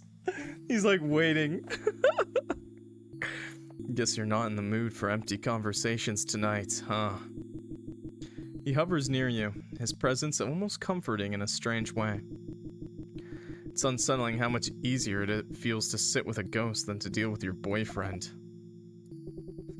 And what's wrong? Still struggling to find the right words. Not to say all guys are like that, by the way. Bad joke. Not to say all guys are like. There's just some guys are like that. That are like only friends with girls because of that. There's lots of guys that are fine. Okay. Do we all know someone like? I think most girls know the guy that's like that though. I think most girls know which guys do it and which guys don't. So it's all good. I just think it's funny. Crowley's voice turns softer. I think every guy knows a guy like that. That has literally told them like, oh man, I'm talking to this girl, but she has a boyfriend. And then you're like, well, why are you talking to her then? He was like, well, maybe she breaks up. It's like, what are you doing, bro? Jail. Good. His eyes study you with a mixture of amusement and something like concern. Why don't you just take it slow for a bit? Give yourself a break. Abel's not going anywhere. The situation isn't going anywhere. Relax for a moment. Allow yourself to think clearly. Decide if this is what you want. Deep down, you realize how bizarre it is to feel comforted by a ghost. You should be seeking understanding from a living person, not from someone who's no longer part of this world. But here you are, finding solace in a spectral being. Sometimes, all you need is a little break to sort things out. Don't be so hard on yourself. You nod slowly, Finally letting yourself give in. Oh, I've got to go for now. But remember, taking care of yourself is the most important thing. You've been through a lot mentally. I'll make sure you get that break. Oh, he's gonna go kill my boyfriend. Nice. Crowley's voice softens as he begins to drift away. You watch him go and his presence weakens them gone. Now left alone with your thoughts again. You spooking your dog? Good. In the days that follow, you start to take Crowley's advice seriously. You still reply to Abel's messages, still talk to Abel, but your heart isn't consumed by the constant worry and overthinking. You respond when it feels right, but the conversations aren't the center of your world anymore. Crowley told you, stop giving it the only power it has, your attention. Eh. Oh, Crowley. Crowley's around more often now, always around the corner. His presence used to be scary, but now he just feels like a friend to you. Based. This evening, you find yourself curled up on the living room couch, watching a movie. You haven't been talking with Abel as often, but it doesn't bother you like it used to. You pop a popcorn into your mouth with Crowley floating on the sofa. Friend zoned. I mean, he's a goddamn ghost. What am I gonna do with him? JOI? Actually? Dirty JOI.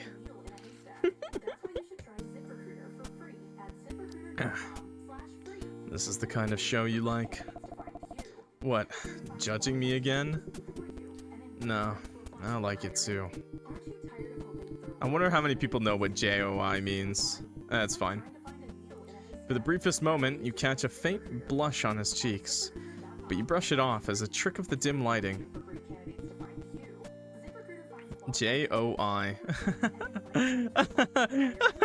I see one person's like, what are you talking about, Clock? Don't worry about it, you innocent soul. It's hard to imagine a ghost blushing. You see Crowley picks up a popcorn as well and shoves it into his mouth. Munch on it. Ghosts can eat too? Of course not. I don't eat. As much as I still want to enjoy these human treats. He grins smugly, leaning back against the couch, although his head passed through it a little. Leave the ZipRecruiter alone! Yeah, I know, I'm sorry, I'm trying to get through the dialogue. If you can still eat, what would you like to have now? Good question. I'd say cookies. Chocolate chip cookies. Okay, but chocolate chip oatmeal cookies, my man? That'd be the most based answer you could give. Didn't take you for the sweet tooth type. Crowley rolls his eyes and shrugs. Everyone said that back when I was a human too. I know, I'm too rigid. You raise your brow at his words. Is that how you were described when you were alive? It's because I was just never myself back when I was alive. That's why I said, being a ghost is like a second chance to live. I was too worried about other people's judgments too lenient, too much of a yes man back when I was human. Too naive for believing all of that would lead me to a good place. But see where that got me. Too fucking Holy man. Your eyes drift to the noose around his neck, the grim reminder of how he left this world. Part of you wants to ask, but you swallow the question. The story is written plainly enough in the details. It already speaks for itself. So, which one's the real you? Don't know. Isn't the answer obvious?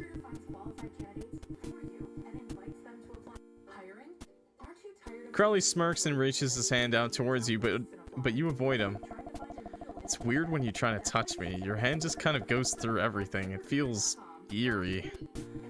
Crowley blinks and laughs, shaking his head as he retracts his hand back.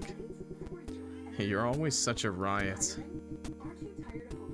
That's a pretty bad... By the way, that Urban Dictionary definition is terrible. A definition should never use the word it's trying to define in the definition. That's an example. Okay, it's an example. All right. I mean, better, but it's still terrible. He ends the laugh with a sigh and falls silent, Watching the TV show again. TV show is a movie about paranormal activity in a house, with ghosts bothering the homeowners. No, it doesn't. It's talking about ZipRecruit. The eerie scenes and ghostly apparitions on the screen remind you of the spirit Crowley had helped you get rid of. Turn to look at Crowley, who's sitting beside you.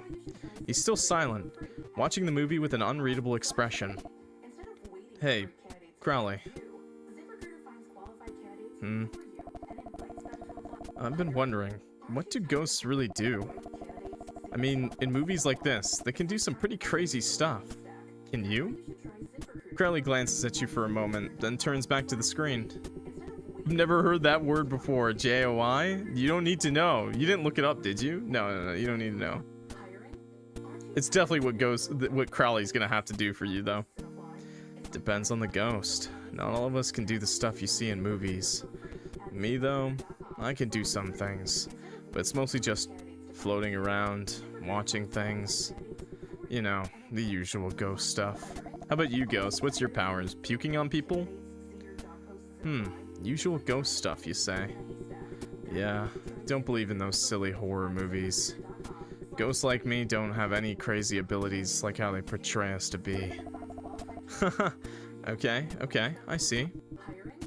His response feels oddly vague, but you accept it without question and just laughed. Watching thing. Oh. The movie continues, and you laugh along with Crowley at a particularly funny scene. Feels good to share a moment like this with him. Please stop the TV, thank God. After a while, you start to feel hungry. Hey, Em, how you doing today? Hope you're doing good. Glancing at the clock reference! You think it's time for a snack. But something feels off. The time hasn't moved at all. Why is the time... What's wrong with the time? Nothing's wrong. You feel that he might be hiding something. No, Crowley, you must have done something. Why would you accuse me like that? I literally just told you earlier that a ghost like me can't do any crazy things like in the movies. Manipulating the clock? Yeah, you could never manipulate me, Crowley. I'm amazing. Nah, I'm just your friendly neighborhood ghost. You're not sure how you can word what you want to say. Then why are you looking away? What? You're not being honest. You're looking away from me when you talk. I've noticed this habit from you. I don't know. I just feel like you would look away and say certain things sometimes. I mean, you wouldn't do that without a reason, right? So you're not as stupid as your boyfriend like I thought. I see. Excuse me? It took you long enough to notice, huh? You turn around, startled to find Crowley's face only mere inches from yours. Don't panic. What do you mean? Don't tell me you were... It was all going so well. I was convinced it would stay that way. I was so close to trapping you in my realm forever. Kiss, I don't think you understand, chat. I think he was trying to possess us. His usual... Okay, it's also extremely loud, so I'm gonna turn it down a bit. There we go. His usual mischievousness is replaced by something darker, more unsettling. Stop that! Stop that! Meow! Hey, yo, stop! Well, technically, I think he was already inside of me, but that's okay. Why are you upset? You've been avoiding the truth for ages. Surely you wouldn't mind this. What the hell are you talking about? This isn't a game? The air shifts, becoming almost suffocating. He should be. No. Do you think I'm playing games? I like how you can see this. This isn't a game. It never has been. I've always been dead serious. They called me too rigid when I was alive. I told you I'd give you time to relax. Nothing's going anywhere. I've been making that happen. You can no longer see where Crowley is, but you still feel his presence really strongly around you. I'm not letting him walk all over you again. And you need someone to help you see that. That doesn't give you the right to mess with me like this. Has being with Abel made you so oblivious that you can't grasp something this simple? What a waste. I'm trying to help you, but you're too blind to see it. Sometimes, talking isn't enough. It takes a shove. Maybe that's exactly what you need. You attempt to back away, but your legs feel like lead. Crowley's presence envelops you. It feels like an oppressive force wrapping around you like a vice. Stop! Your voice falters as his presence suffocates you.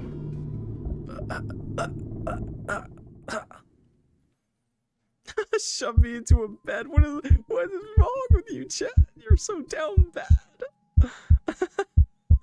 When you come to, you're lying on the couch. The first thing you notice is Abel's voice. Hey, babe. Oh God, are you okay? I just got here moments ago. You blink, trying to make sense of what just happened. Your head pounds, and as you sit up, you realize something's missing. Check your pants. Check your pants. I've seen Dan to Dan. I know what the ghosts do. Where's my banana? Crowley's presence. That ghostly presence you've become familiar with. It's gone. Huh? What happened? Abel looks at you with Rory etched on his face. You passed out, like, right after I got here. I mean, I don't even know how long it's been, but I'm glad you're awake now. I was just about to take you to the hospital. Despite Abel's presence, you can't shake the unsettling feeling gnawing at you. The absence of Crowley leaves an eerie emptiness. But it's hard to think straight when you're still lying to process what just happened. You remember how angry Crowley seemed to be earlier. You're not sure what he meant by trapping you in his realm forever. You should be glad that he's gone. But you still feel very uneasy. Baby, are you okay? You reach for Abel's face, your fingers brushing his cheek as if to ground yourself. He smiles gently, but there's something in your heart that feels off. Hey, I'm okay, baby. Calm down. I'm more worried about you. You look pale. What happened? Are you sick? He wraps his arms around you, pulling you into a soothing embrace. His touch is warm, but it doesn't comfort you like it used to. There's a sense of heaviness in your chest that seems to grow when he's near. You feel a combination of anger and disgust towards him. I'm giving up this thing straight, because you're I'm sorry, Daniel. But it's true. I'm sorry, I haven't had time to see you again. You know how it goes. But I finally managed to spare time today. I'm sure you can forgive me, right? Oh, we're just gonna stab him right here, aren't we? He pulls back and offers you a smile, but you can't return it. Even as he tries to reassure you, the disconnect between the two of you feels stronger than ever. You start remembering Crowley's words. You want to be happy that he's here, but his affectionate tone only drags you down. Something about him makes you feel repulsed. Yeah, I can only think straight. So, yeah, we're just two opposites, you know? What's been going on? You seem a bit off lately. I notice it, you know? Your texts are less frequent and they feel more curt. Plus, you seem spaced out during our conversations. It breaks my heart. So tell me, is something bothering you? You feel worse knowing he's right. You've been distant, preoccupied, but there's no way you can explain why. Yeah, I've been flirting with a ghost, and he keeps telling me to break up with you. Not without telling him about Crowley. You need to tell him about Crowley now, even if he's not here anymore. Abel, Yes? You pause, but something inside you pushes forward. I want to break up. Well, there it is. The words spill from your lips, shocking both you and Abel. His eyes widen in disbelief, and your heart races. Wait, what? Your hand flies to your mouth, and you feel panic rising in your chest. I didn't mean to say that. I didn't mean it. You didn't mean it, but... Wait. You didn't mean it. You didn't mean to... I cheated on you. You didn't mean to say those words, but when you try to explain, something else comes out. Yeah, fuck this guy. Fuck this neglectful boyfriend. You cheated? You grip your lips, feeling as though something else is controlling your voice. Stop, I know Daniel likes that. No, stop. That's not good. That's not a good way to break up. Huh? No, I didn't mean that. Abel, you want to tell him about your experience with a ghost named Crowley. I said I want to break up. But you can't stop. You keep saying you want to break up with him instead. Darling, tell me, what do you mean you cheated? You try to fight it, but it's like your own body's turned against you. I mean, that's true too, but you don't need to lie to break up with him. It means exactly just that. I'm sick of this. Sick of how one-sided everything feels. You never listen. What are you talking about? I'm here now. I'm trying my best to make you happy, babe. That's what you would always say to me. But you just say a lot of things. You don't follow through. And I've gotten sick of it. Of you, of your excuses, of being here. Of playing the role as your partner.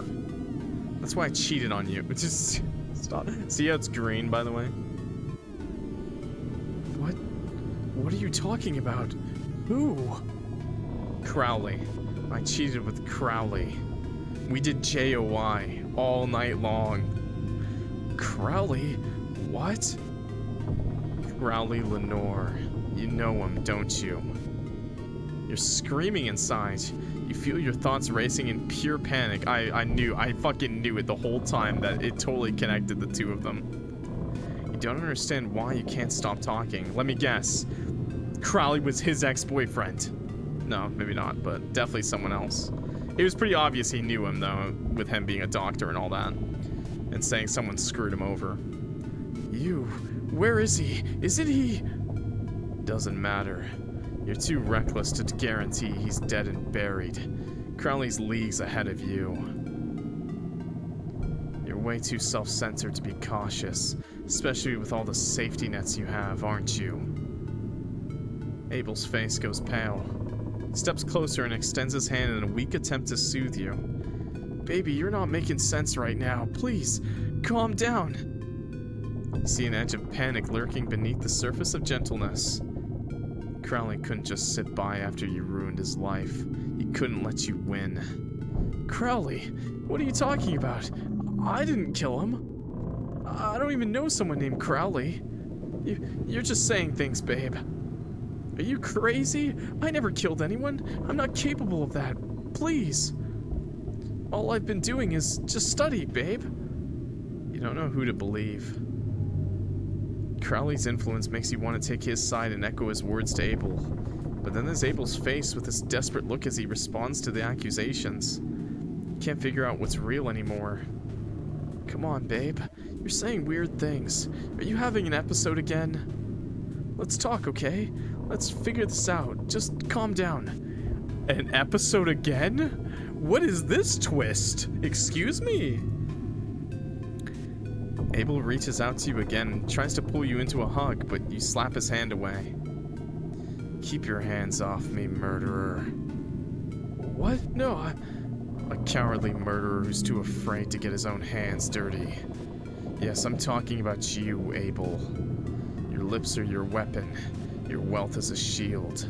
Your influence, all of that drove me to my fucking death. The raw anger in your voice is not your own. It's Crowley's. Abel stumbles back as shock and disbelief flashes across his face when you pick up the knife. I knew it! I knew it! I was just a little early on the knife. Wait, what are you doing? What I should have done a long time ago. He's not the confident and happy figure you've known. He's just scared. He thinks you're going to kill him. This is what you do to bad boyfriends, by the way, for real. Your mind is split in two. On one side, you're screaming at yourself to stop, get a hold of yourself. Yet on the other side, you hear Crowley's voice moving your body. Admit what you did to Crowley. Admit what you did. How did you even know all of this? You weren't there.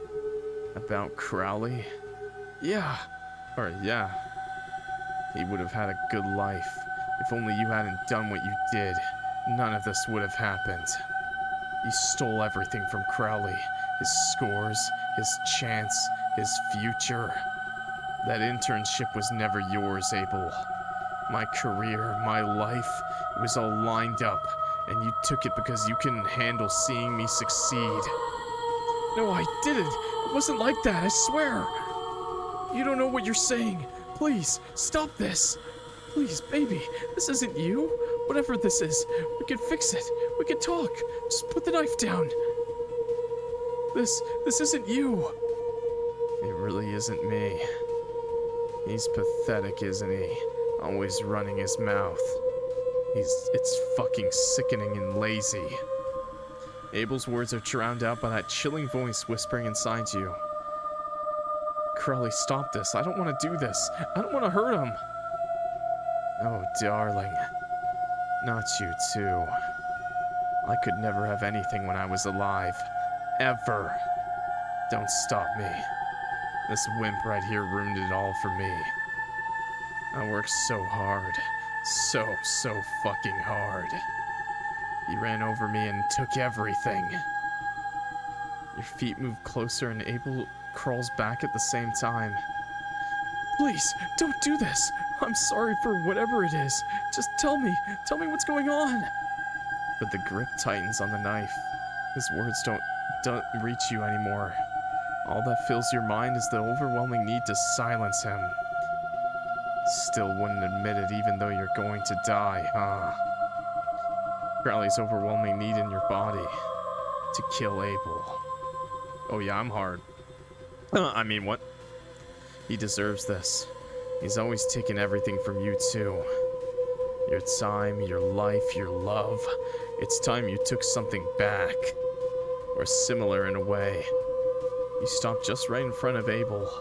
He looks at you with wide, terrified eyes, begging for his life. But your body moves as the blade gleaming under the dim light. No, please. More like Octo to me lately.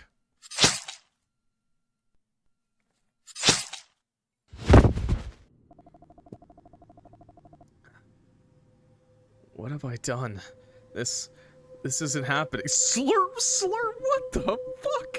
What is your cake? What are you, a vampire? That's not Vampire Boy, and I saw him in the chat earlier. You see Abel's lifeless body on the ground, bleeding from his chest with his mouth agape. Blood pools around him. Bright red seeping onto the floor, staining everything in its path. Ah, much better. You hear Crowley's voice echo in your head, rich with satisfaction. You stand frozen and stare at the reality of what you've done. You killed Abel. No, this isn't me. I didn't want this. Oh, but you did. You've always wanted him gone, haven't you? Now it's done. You're free.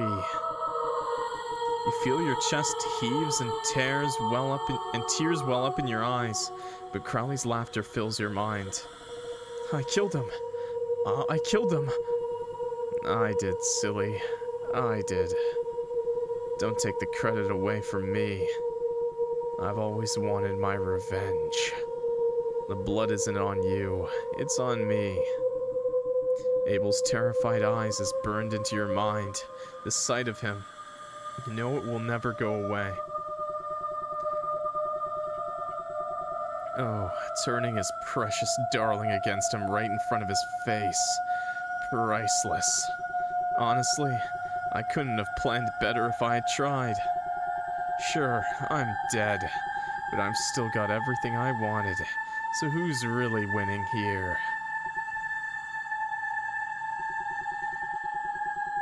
Now I just need a body. You don't want me stuck in your head forever, right? No, but let's be real. It's so much easier to control you from here.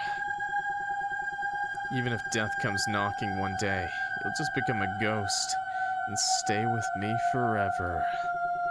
You'll have nothing left except me, right here in your head.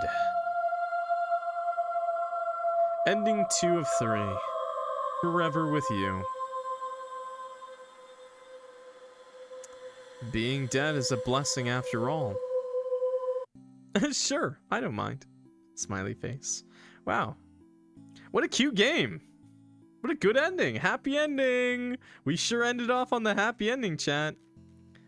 I really like the themes of this game of breaking up with toxic boyfriends. I think it's really based, honestly. Yeah, honestly, I think it's really based, right? No, I actually really like this. This was great. I know it wasn't exactly the yaoi I promised. I'm sorry. I mean, it was a little bit of yaoi. It was, I mean, in a way it was. Break up with your goddamn neglectful boyfriends, chat. Looks at Ginger. Don't break up with me. Please, please, I swear I'm just streaming super late into the night. I swear. I swear, chat, I'm a good boyfriend sometimes. Sometimes. But no, seriously though. Seriously though, make sure your partner's boyfriend or girlfriend are actually caring about what you say. You know, make sure I think a really important thing is make sure your partner is pouring as much effort into the relationship as you are. I will mention the carnival soon, okay? I didn't forget. You know, make sure it's an equal relationship, you know? I think that's really important. Man, I'm not gonna lie, I feel pretty, aside from actual death, I feel, I was so relatable to Crowley, dude. What the fuck? I'm just gonna touch on that a little bit. If you didn't know, I've talked about it before, but I'm a dropout. Because I got really depressed when I was in school. And, actually, I had this exact same problem that Crowley had. Where, I guess it was just too much on my plate, and, too many things, and listening to people say things about me, thinking they knew better than I did about what I should do with my life. Things like that. I ended up going to school for, like my best subject that I did, my best scores. However, I hated it, and I hated every second of it in school, and I kind of hated life. Not even hate. I just stopped feeling things, you know. And I ended up locking myself in this tiny room. It was awful. And you know, in a way, I mean, aside from turning into a ghost, because I probably wouldn't turn into a ghost, but I do think it's highly relatable. I feel like I could have gone the other way. Like it really was close. And luckily for me, I did end up dropping out, and you know, I say that luckily. A lot of people would say otherwise. This isn't a point to say drop out of school, but sometimes just remember dropping out is an option, and your life isn't over, okay? Like, just, it's not the best option, and you shouldn't be looking towards doing it. You should try your best, but for some people, you gotta understand when you're not cut out for something, or rather, you shouldn't be doing so. You gotta understand when it's not a choice anymore. For me, I definitely wasn't gonna finish school, and I probably wouldn't be around today if I didn't drop out. So that's that was my situation. I don't want to talk about it too much, but I did really like the relatableness, and I feel like a lot of students can get with that. A lot of young people can get with that. You know, that sort of thing. I still like have problems, but not nearly as bad as back then. So anyway, it's kind of dark. Sorry if I gave you a little bit of a lore dump on clock lore, but it just brought up feelings, and I just wanted to talk about them a little bit. As for your partners, take care of them. Actually think about what they want and need, and what they're doing with how much energy they're putting into the relationship, and you should match that. Obviously, you should always strive to do more, and communication's really important too. Also, don't take an internship that's gonna put you 16 hours away from your partner constantly. That's pretty much a for sure way to break up. by the way, 16 hours. I mean, you can make long distance work, but actively choosing that when you're not already long distance is, that's a choice. I would say a bad one. Sometimes you gotta choose your partner over some things, okay? That's what I'll say. Anyways, thank you so much for watching. If you liked the video, please clock that like button and subscribe if you're new here. This was Phantasmiac, all endings. Oh my god. Octo, I'm gonna find you, Octo. I'm gonna strangle you out. Okay? Close to death. Not to death. Clock's Carnival of Curiosities. Make sure to join the Discord, please. We're holding the art collaboration. Please draw your character, draw my character if you'd like, but you don't have to. I'd encourage you to draw your own OCs, your own personas, whatever, in carnival gear or as a carnival performer, whether that be a scary clown or a funny clown or just someone or your OC having fun at the carnival. Okay, it's gonna be a lot of fun. We'll show off everybody's art on October 27th. Whoever will do a fan vote for whoever's is the favorite piece, and we'll give them the tag in the Discord, coolest artist or whatever they want. Really, they get a choice as long as it's a safe word. You can choose it yourself. I just think coolest artist is fun. And yeah, we'll see it all. And if you give us a transparent image version, a transparent background version, we can also try to put together everyone's pictures for a big collage of everyone's artwork. So yeah, thanks if you do. If you don't want it, that's fine. Join in on the stream though. It'll be a lot of fun, okay? With that, I'm clocking out. Thanks so much, everybody. I'll see you next time. Peace.